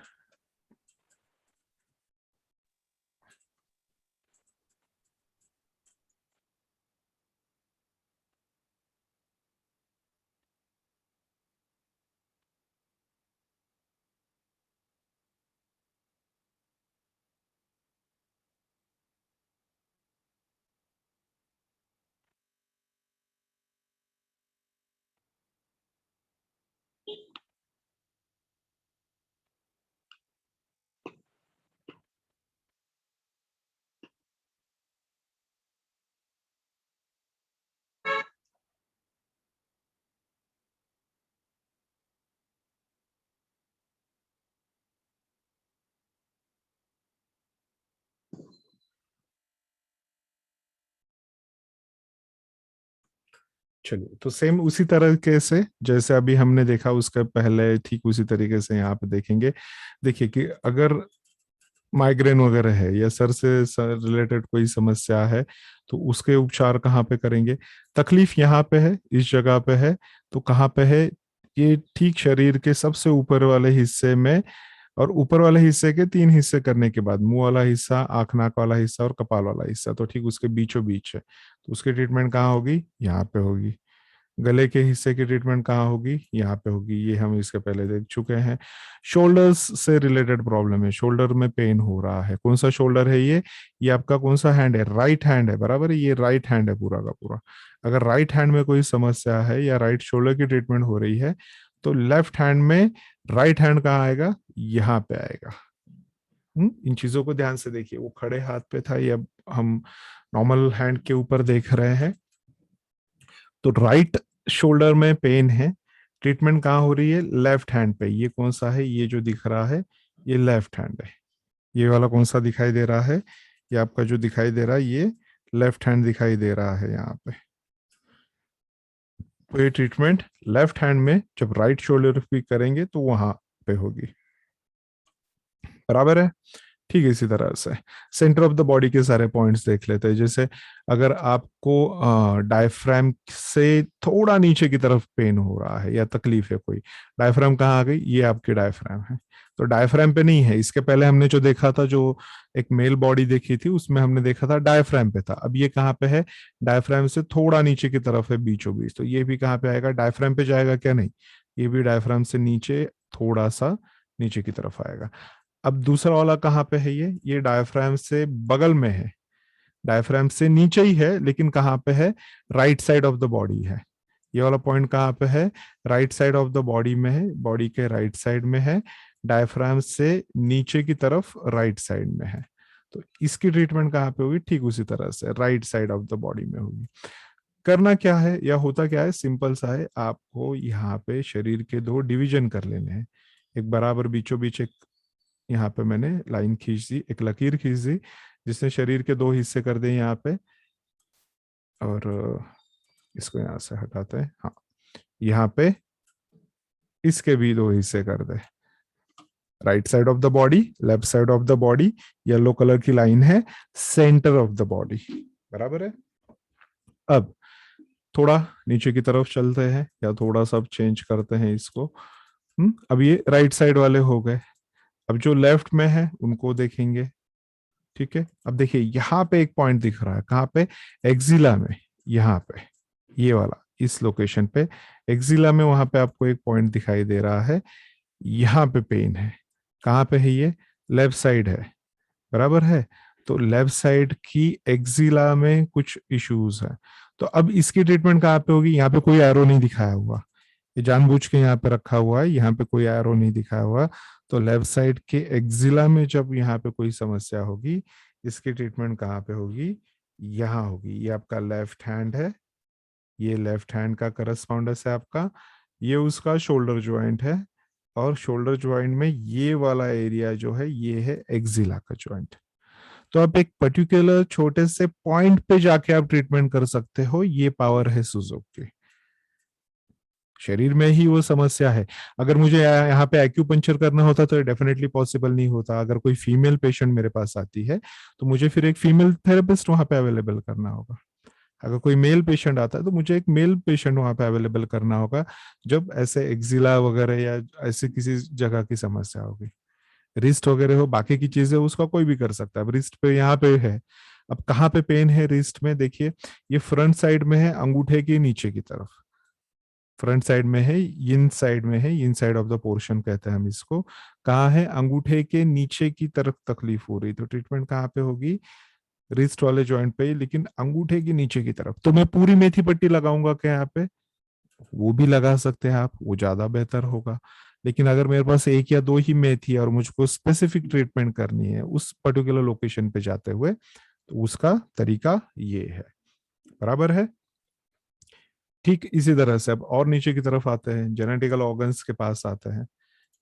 अब जेनेटिकल ऑर्गन्स की जब ट्रीटमेंट हो रही है, समझिए ओवरीज में कोई प्रॉब्लम है, लेफ्ट ओवरी या राइट ओवरी, राइट ओवरी में सिस्ट है या राइट ओवरी में वहां पे कोई दूसरे कॉम्प्लिकेशन से कोई भी समस्या है जो राइट ओवरी से है, तो वहां पे अगर मुझे ट्रीटमेंट करनी है तो मैं उसका करस्पॉन्डेंस कहाँ पे लूंगा? देखिए राइट लेग के ठीक ऊपर की तरफ आ रहा है, राइट लेग के ठीक ऊपर की तरफ आ रहा है, ये वाला आपका राइट लेग है, बराबर है। तो यहाँ पे भी ये वाला राइट लेग का करस्पॉन्डेंस है, हमने बीचों बीच येलो कलर से दो हिस्से कर दिए, तो ये राइट वाला हिस्सा हो गया, ये वाला राइट लेग का करस्पॉन्डेंस है। तो कहाँ पे आएगा? राइट लेग के ऊपर राइट ओवरीज यहाँ पे आ गई, बराबर है। ठीक उसी तरह से अगर लेफ्ट हिप जॉइंट में सामने की तरफ पेन है, ये क्या है? ये आपका हिप जॉइंट का एरिया है, जहां पे अभी ये एरो स्पिन कर रहा है, तो ये कौन सा है? ये आपका हिप जॉइंट का एरिया है। तो हिप जॉइंट का एरिया है कहाँ पे है? लेफ्ट हिप में। तो लेफ्ट इसमें नी जॉइंट, एंकल जॉइंट, ऊपर का हिप जॉइंट, ओवरीज से नीचे की तरफ लेकिन जॉइंट के थोड़ा सा ऊपर, तो ये यहां मिल गया मुझे, बराबर है। ठीक इसी तरह से हर एक छोटे छोटे इसका ट्रीटमेंट्स देखते हुए करते हुए आसानी से आप वहां पे उसको ट्रीट कर सकते हैं। जेनेटिकल ऑर्गन्स में कुछ इशू है या ओपनिंग्स में कुछ इशू है, वहां पे ईचिंग हो रही है, बर्निंग सेंसेशन हो रहा है, ऐसी कोई समस्या है, तो उसकी ट्रीटमेंट कहाँ पे होगी? ठीक दोनों पैरों के बीचों बीच है, तो यहाँ पे भी दोनों पैरों के लेफ्ट लेग राइट लेग के ठीक बीचों बीच यहाँ पे ट्रीटमेंट होगी। ये क्या है? This is the simplest way to treat, this is simplest way of a treatment. आसानी से यहाँ पे आप चीजों को ढूंढते हुए करस्पाउंड करना है, लेफ्ट में क्या है, राइट में क्या है, ऊपर है या नीचे है, बस इतना ही करस्पाउंडस करते हुए जाना है। सबसे इंपॉर्टेंट चीजें यहाँ पे क्या क्या होती है करस्पाउंडस करते समय, फिर से एक बार ध्यान से समझ लीजिए, ये चीजें बाहर कहीं नहीं मिलने वाली। जो लोग सीख चुके हैं उनको भी पता है, जो लोग सीख रहे हैं उनको भी पता है। काश ये कैमरा चालू होता तो काफी आसानी होती है, और फिर भी आई होप सो आप लोग समझ रहे हैं यहाँ पे अच्छे से। सो इसमें क्या ध्यान में रखना है? जब भी आप किसी भी ऑर्गन्स के लोकेशंस देख रहे हैं, प्रोपोर्शंस कर रहे हैं, उस समय पे सबसे महत्वपूर्ण चीज क्या है, कौन सी चीजें हैं जो ध्यान में रखनी है, उसके बारे में यहाँ पे अब डिस्कस करेंगे हम। 3:30 बज रहे हैं, तो काम करेंगे 4 बजे हम एक छोटा सा ब्रेक लेंगे।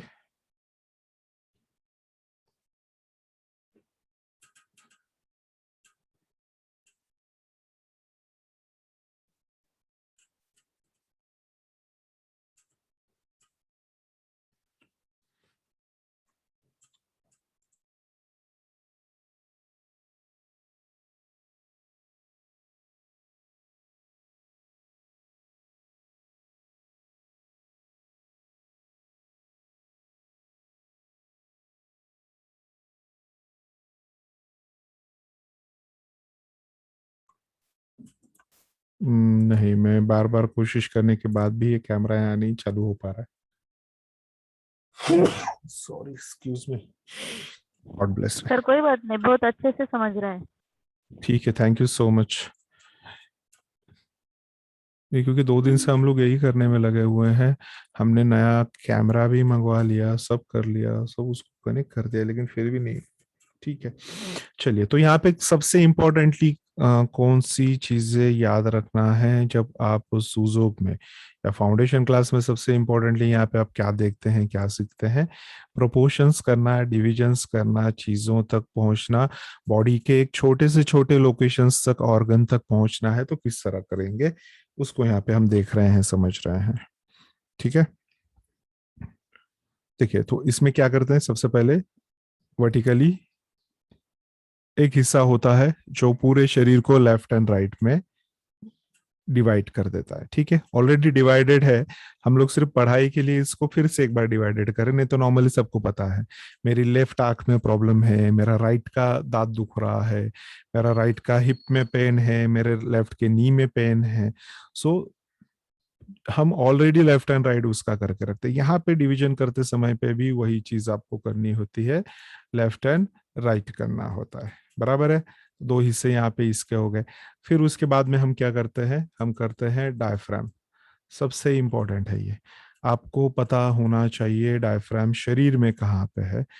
आगे की तरफ, यही चीज पीछे की तरफ भी घूम के होती है। और वही डायफ्राम आपको यहाँ पता होना चाहिए हथेली पे कहाँ होती है। ठीक है, शरीर में कितनी डायफ्राम होती हैं? एक डायफ्राम होती है। लेकिन जब हम हाथ पे करस्पॉन्डेंस करते हैं तो कितनी डायफ्राम होती हैं? 2 डायफ्राम होती है। दूसरी डायफ्राम कैसे आ जाती है? With the location of organs. आप किन की ट्रीटमेंट कर रहे हैं, वो हाथों में कहाँ पे है, उसको समझते हुए यहाँ पे ट्रीटमेंट करना होता है आपको। तो मैं जब डायफ्राम से ऊपर के ऑर्गन्स की ट्रीटमेंट करूंगा, अबाउ द डायफ्राम, डायफ्राम से ऊपर के ऑर्गन्स की, मतलब यहां से यहां तक, यहां से यहां तक, आगे की तरफ और पीछे की तरफ, इसमें हाथ नहीं आते हैं, हमेशा ध्यान में रखिएगा, इसमें हाथ नहीं होते आपके। ठीक है, डायफ्राम से ऊपर के ऑर्गन्स हो गए। तो जब इनकी ट्रीटमेंट होगी तो डायफ्राम कौन सा होगा? ये वाला डायफ्राम होगा। इसको हम क्या कहते हैं? अपर डायफ्राम कहते हैं। क्या कहा जाता है इसे? इसे हम अपर डायफ्राम कहते हैं। बराबर है। ठीक उसी तरह से जब हम डायफ्राम से नीचे के ऑर्गन्स के, अब डायफ्राम से नीचे क्या आ गया? डायफ्राम के नीचे वो सारी चीजें आ गई जो यहाँ पे दिख रही है। आपके दोनों हाथ आ गए, जो भी बच गया वो सारा डायफ्राम के नीचे है। आपका पूरा एब्डोमिनल का एरिया आ गया, हाँ, आपका पेल्विक रीजन आ गया, आपके जेनेटिकल ऑर्गन्स आ गए, आपके दोनों पैर आ गए। हाँ, ठीक इसके पीछे की तरफ जो जो भी है, तो आपकी लोअर बैक आ गई, आपकी किडनीज वगैरह के एरियाज आ गए, आपका एनस होल आ गया, हिप्स आ गए। वो सारी चीजें जो सामने है वही सारी चीजें ठीक पीछे की तरफ भी है। तो इन सब की जब ट्रीटमेंट करनी है, लोअर डायफ्राम उस समय होगा। तो लोअर डायफ्राम कौन सा है? ये वाला है। सिंपल है, बस इसको यहाँ पे अच्छे से याद रखना होता है आपको कि कहाँ से कौन सी चीज कैसे है। ठीक है, अब यहाँ पर हमने क्या हाफ किया था? डायफ्राम तक का हाफ किया था। अब यहाँ से फिर ये हाफ जो है ऊपर की तरफ जाता है, आपके लेफ्ट और राइट लंग्स को ले करते हुए, चेहरे के 2 हिस्से करते हुए। तो फिर यहाँ पे आंख, नाक, कान, इनके भी 2 हिस्से हो जाते हैं, लेफ्ट एंड राइट में। हम्म, तो ये ध्यान में रखना है कौन सी चीज लेफ्ट में है, कौन सी राइट में। अब ये लेफ्ट हैंड पे हो गया, यही चीज राइट हैंड पे भी आती है, यही चीज लेफ्ट लेग पे भी होगी, राइट लेग पे भी होगी। तो इन चीजों को अच्छे से समझ लेना है। देखिए, ये पैरों पे भी ठीक इसी तरह से आएगा। हाँ, नॉर्मली पैर पे हम करते नहीं है, लेकिन पैरों पे भी ये सारे लोकेशंस इसी तरह से होंगे। पैरों पे करना चाहिए, क्यों किया नहीं जाता है? कारण ये है कि थोड़ा सा कॉम्प्लिकेटेड होता है, तो पहले हम हाथ पे करना ज्यादा आसान होता है, तो हम हाथों पे ही पहले कर लेते हैं, पैरों के बाद में करते हैं। देखिए, ये वही सारी चीजें हैं। अब ये बैक साइड में दिखाई हुई है, शरीर के पीछे के हिस्से पे यही सारी चीजें फिर से यहाँ पे दिखाई गई हैं, बराबर है। अब पीछे के हिस्से में कैसे इनको देखेंगे,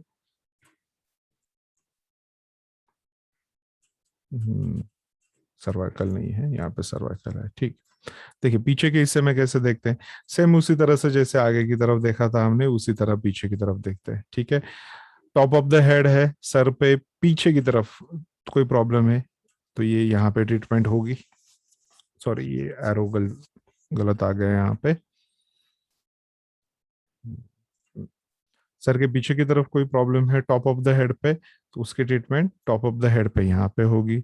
गर्दन के शुरुआत के इसमें अगर सर्वाइकल के C1 के लोकेशन पे, जहां पे आपकी गर्दन आपके सर से जुड़ती है, वहां कोई समस्या होगी तो वो इस जॉइंट पे होगी।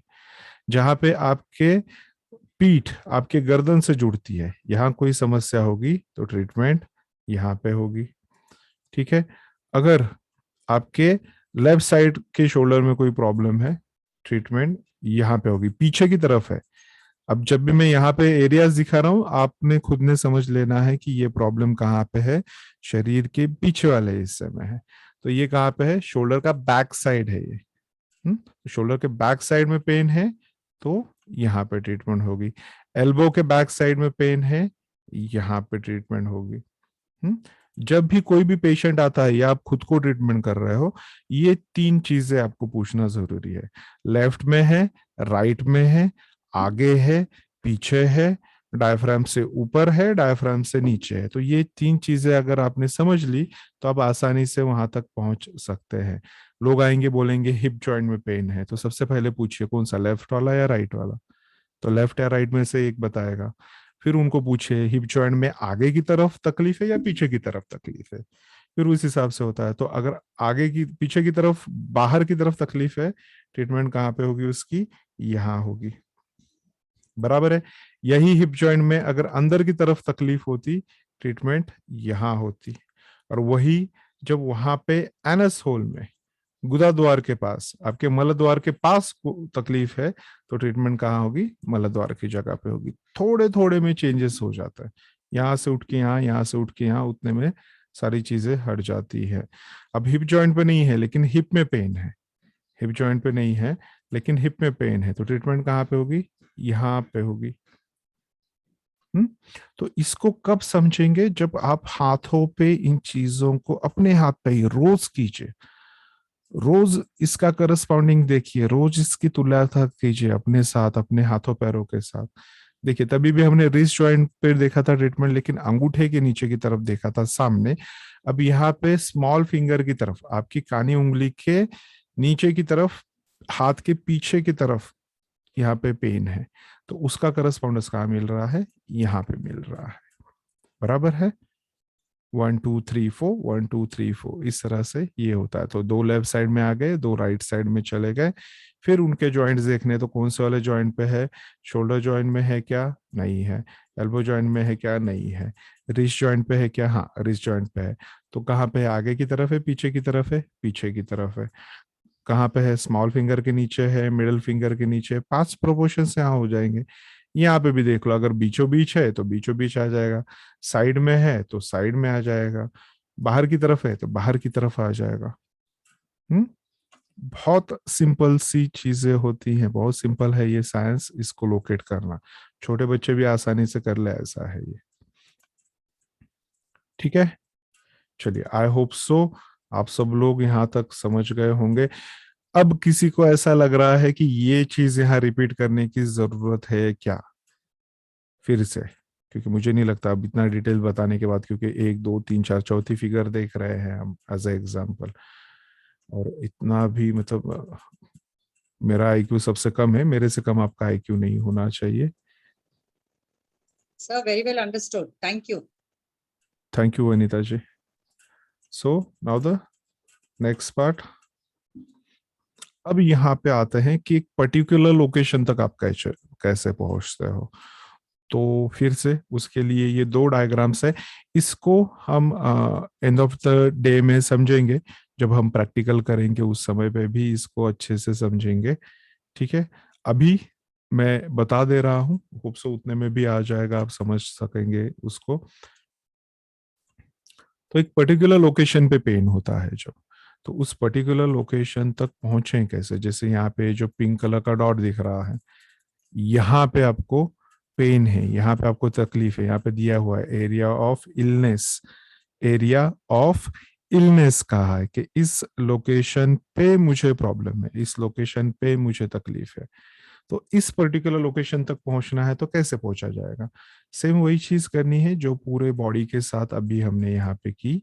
ठीक है, सबसे पहले यहाँ पे क्या देखना है, जहाँ पे हम ट्रीटमेंट करने जा रहे हैं ये लोकेशन कौन सा है, या कौन सा ऑर्गन है, या कौन सा ये है। तो ये क्या है, ये आपका हाथ है, हैंड है, बराबर है। कौन सी चीज है? हैंड है आपका। ये पूरा का पूरा हाथ है। तो इसको थोड़ा हम लोग कलर कर लेते हैं।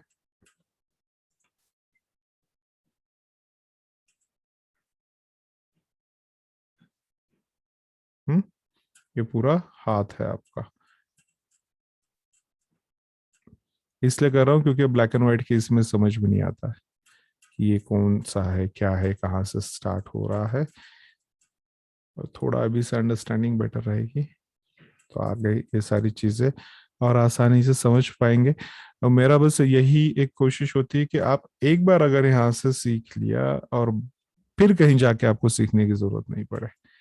अदरवाइज ये इतना जो समय दे रहे हैं हम, ये सारा का सारा बर्बाद हो जाएगा। और इसमें सिर्फ हमारा फेलुलर नहीं है, तो हमारे गुरुओं का, हमारे माता पिता का, सभी का फेलुलर हो जाता है ना इसमें। कि इतना तो आना चाहिए हमें कि हम इतना बता सके। जब हम कहते हैं कि ये चीज इतनी है, आसान है, तो डेफिनेटली उसको उतना आसान होते हुए ही करना चाहिए।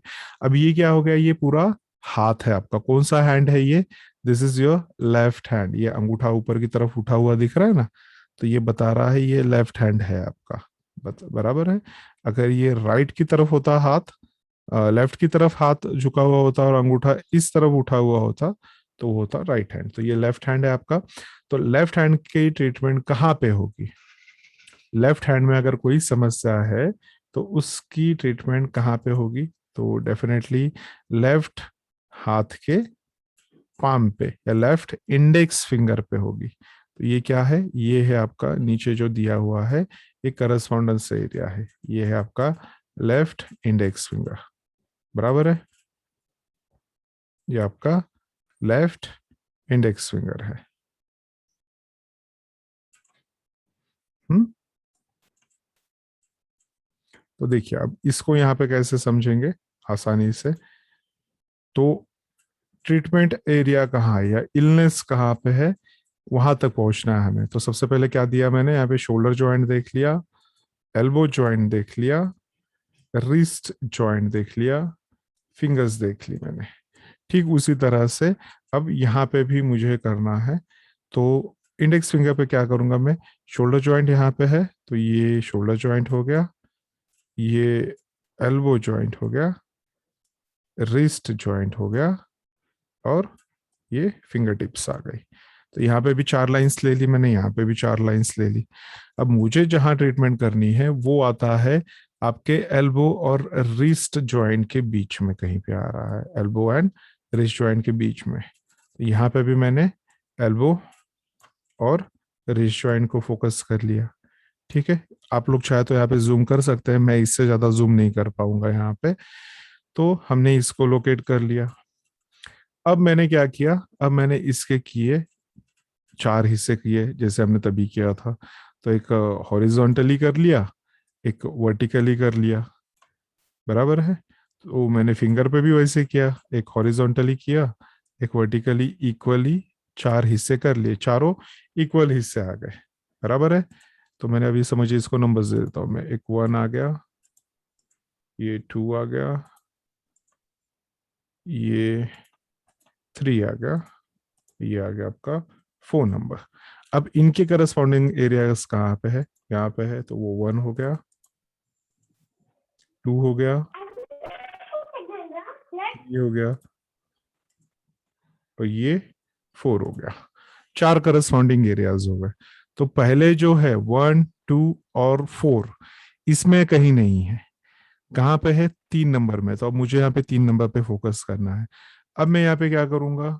फिर से सेम वंस अगेन मैं इसके भी प्रोपोर्शन कर लूंगा, तो एक वर्टिकली एक हो गया और एक हॉरिजॉन्टली कर लिया मैंने, बराबर है।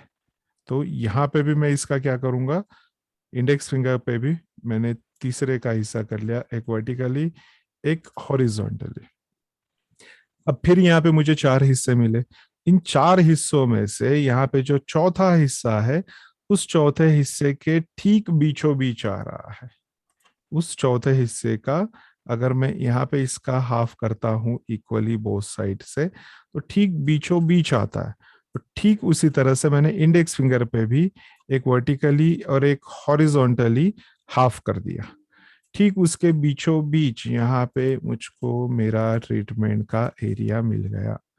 यहाँ पे जब अब ट्रीटमेंट में करूंगा तो ऑटोमेटिकली यहाँ पे रिलीफ फील होगा विथ अ सिंगल पॉइंट। इसको कहते हैं हम, ये एडवांस टेक्निक्स हो गई स्पेसिफिक ट्रीटमेंट करने की।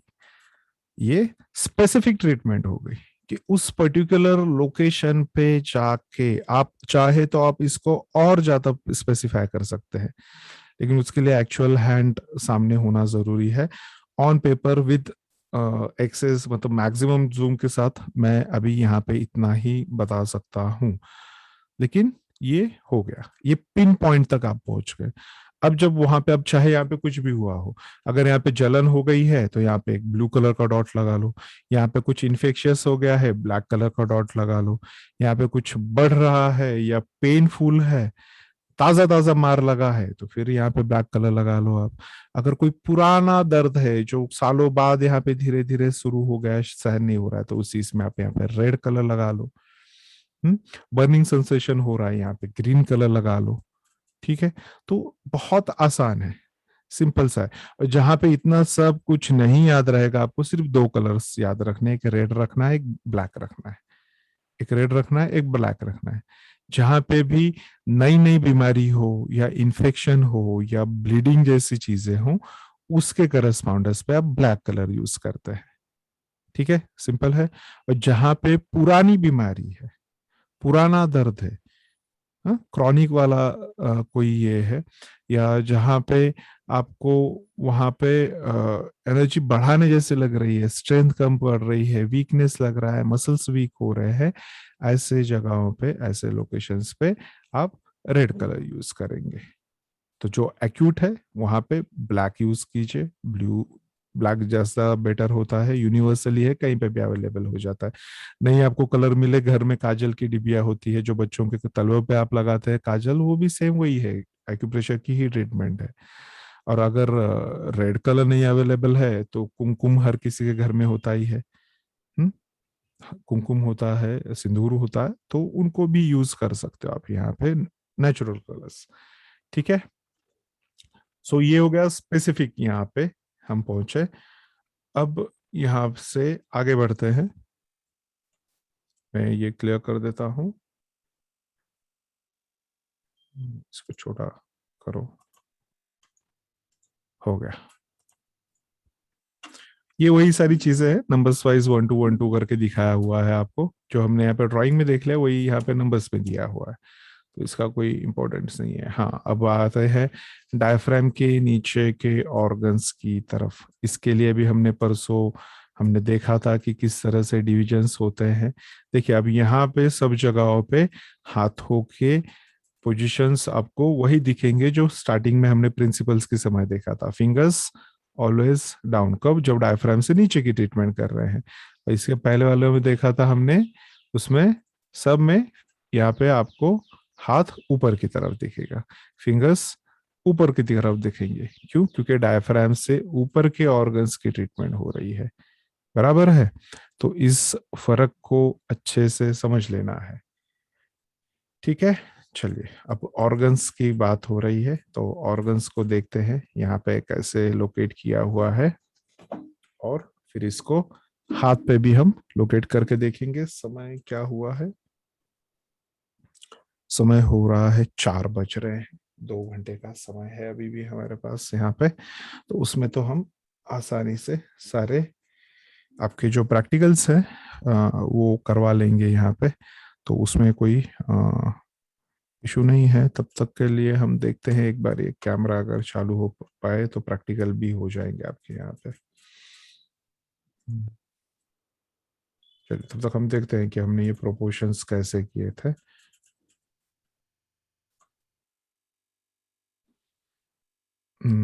ये चित्र नहीं, इतना ठीक नहीं है।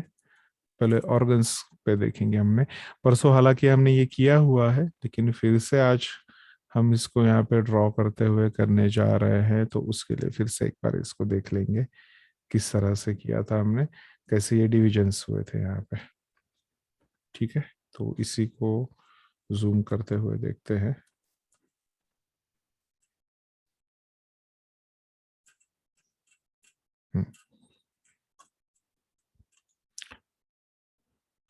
इस पिक्चर में थोड़ी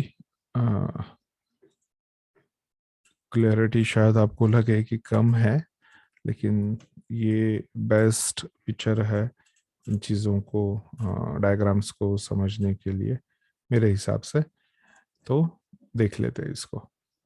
चलिए, पहले क्या करेंगे, लोअर डायफ्राम देखेंगे, क्योंकि लंग्स, हार्ट, ये सारी चीज़ें बहुत मुश्किल नहीं है। इनको कैसे ड्रॉ करना है, कैसे निकालना है, वो भी हम देखेंगे। अभी हम देखेंगे सबसे पहले डायफ्राम के नीचे के ऑर्गन्स को कैसे देखा जाता है। डायफ्राम से नीचे के ऑर्गन्स के लिए, तो जब डायफ्राम से नीचे के ऑर्गन्स की बात कर रहे हैं तो डायफ्राम कौन सी होगी, बिलो लोअर डायफ्राम जो है उसको यूज करेंगे हम बिलो द डायफ्राम ऑर्गन्स के लिए। ठीक है, और ये होगा उसका लोअर मार्जिन।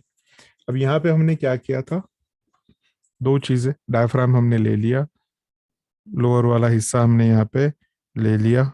अब इसी में हम क्या करेंगे, हम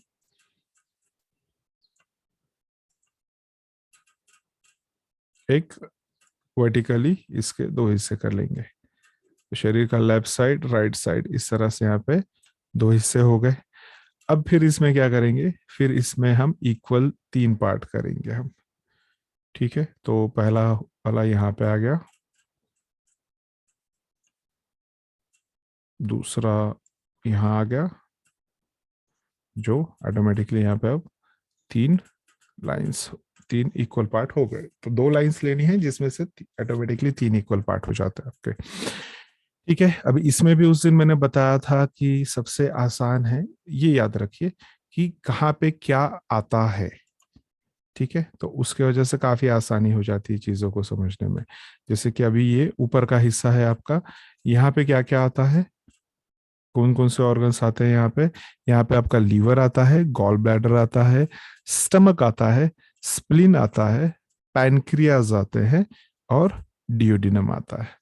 ठीक है, तो वो सारे यहाँ पे आते हैं। कैसे, उनको भी हाईलाइट करके देखेंगे यहाँ पे हम।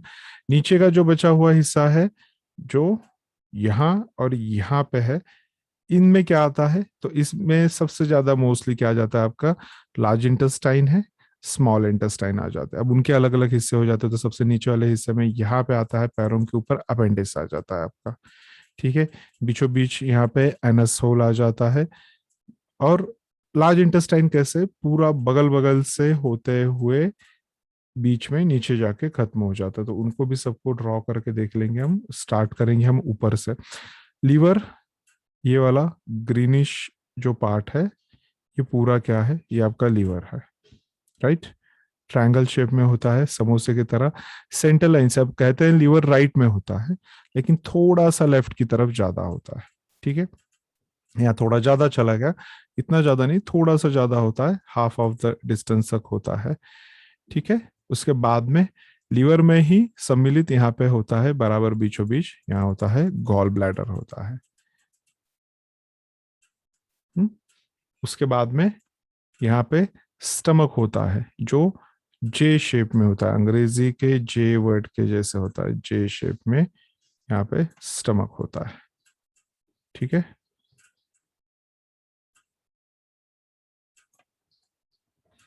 यहाँ पे काले रंग से हम दिखा रहे हैं, वो क्या है, स्टमक आ गया आपका। स्टमक के पीठ पे एक सैक बैग के जैसे रहता है, उसे स्प्लीन कहते हैं। सैक बैग यहाँ पे बन गई, ये स्प्लीन हो गया। और स्टमक जिसके ऊपर बैठा रहता है या जिस पे वो लोकेटेड रहता है, ये होता है आपका पैनक्रियास। तो इसको हमेशा मैं इस तरह बताता हूँ, जैसे स्कूल गोइंग बॉयज होते हैं, बच्चे होते हैं जो स्कूल जाते हैं, तो वो स्कूल बस में बैठा हुआ है अपने, तो जिस सोफे पे बैठा है या जिस चेयर पे बैठा है, जिस सीट पे बैठा है, वो हो गई पैनक्रियास। और पीछे जो सैक बैग लगा के रखी है, ये हो गया आपका स्प्लीन और स्टमक हो गया।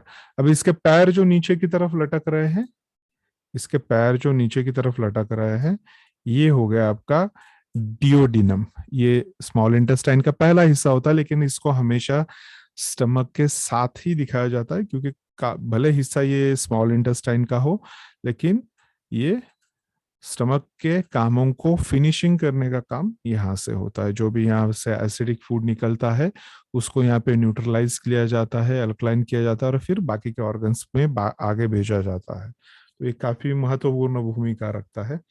तो ये जो आपके ऑर्गन्स हैं, यहाँ पे 6 ऑर्गन्स इस सिर्फ पहले वाले हिस्से में आते हैं, ठीक है।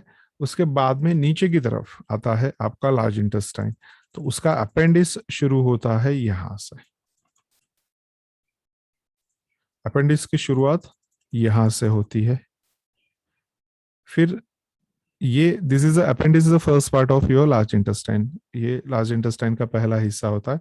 यहाँ से लार्ज इंटेस्टाइन पेट के बगल बगल से ऊपर की तरफ जाता है राइट साइड से, फिर राइट साइड से लेफ्ट साइड में जाता है, फिर लेफ्ट साइड से नीचे की तरफ आता है, फिर वहां से आगे आता है, और फिर जाके एनस होल में आपके यहाँ पे खत्म हो जाता है। ध्यान से देखेंगे तो ये अंग्रेजी में जो क्वेश्चन मार्क लगाते हैं हम, हिंदी अंग्रेजी में जो क्वेश्चन मार्क लगाते हैं, ये ठीक उसी की तरह दिखता है। तो ये हो गया आपका पूरा लार्ज इंटेस्टाइन। नीचे के 2 हिस्सों में कहाँ पे क्या क्या आता है वो देख रहे हैं हम। और इसके ठीक बीच वाला हिस्सा जो है वो कौन सा हो गया, वो हो गया पूरा का पूरा ये स्मॉल इंटेस्टाइन का। बीच में का जो भी बचा हुआ हिस्सा है, ये पूरा क्या है, ये पूरा हिस्सा स्मॉल इंटेस्टाइन का है, पूरा हिस्सा जो यहाँ पे लार्ज इंटेस्टाइन से यहाँ पे जुड़ता है, ठीक है। अब इन सब के ठीक बीचों बीच यहाँ पे क्या आता है, लार्ज इंटेस्टाइन स्मॉल इंटेस्टाइन के ठीक बीचों बीच यहाँ पे आता है नाभीय क्षेत्र। ये आपकी नाभि आ जाती है, नेवल आ जाता है यहाँ पे, ठीक है। तो ये इन सब के लोकेशंस हो गए। कौन से ऑर्गन से सारे, बिलो द डायफ्राम के हैं। अब जहां पे हम एनस होल ड्रॉ करते हैं, लेकिन ये यहाँ होता है कि नहीं, सबको पता है एनस होल कहाँ है, आपका गुदाद्वार शरीर के पीछे की तरफ है, सामने की तरफ नहीं है, पीछे की तरफ है। तो यहाँ पे फिर आगे की तरफ क्या होता है, यहाँ पे मैं जैसे पहले भी बता चुका, ये एरिया किस चीज के लिए है, फिर आपका दिखाने के लिए चित्र में हम इसको इसी तरह दिखाते हैं, लेकिन ये होता है आपके जेनेटिकल ऑर्गन्स का पेल्विक रीजन होता है। ये जेनेटिकल ऑर्गन्स आपके यूरिनरी ऑर्गन्स, जहां से इनका आउटलेट होता है, जहां पे आपके जेनेटिकल ऑर्गन्स होते हैं, रिप्रोडक्टिव ऑर्गन्स होते हैं, ये पूरा हिस्सा उन सब का होता है, ठीक है। सिंपल है। और इसको आगे बढ़ते हैं, आगे देखते हैं इसको।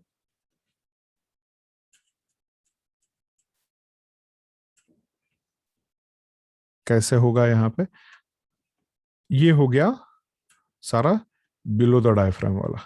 अब about the diaphragm 2 lungs, heart, इनको डायरेक्टली हम हाथों पे ही देखेंगे, हाथों पे ही समझ लेंगे, ठीक है। यहाँ पे इसको करते हैं क्लियर।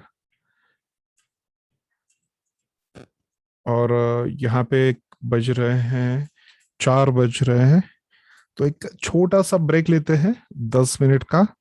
तब तक हम देखते हैं यहाँ पे कैमरे का क्या हो रहा है। आप लोग उठिए, थोड़ा सा पैदल चल लीजिए, थोड़ा सा पानी पी लीजिए,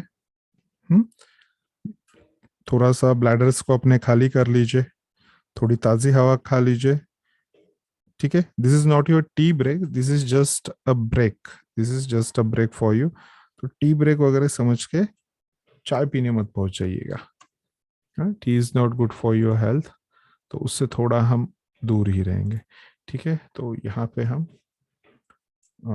रिकॉर्डिंग करते हैं, पॉज।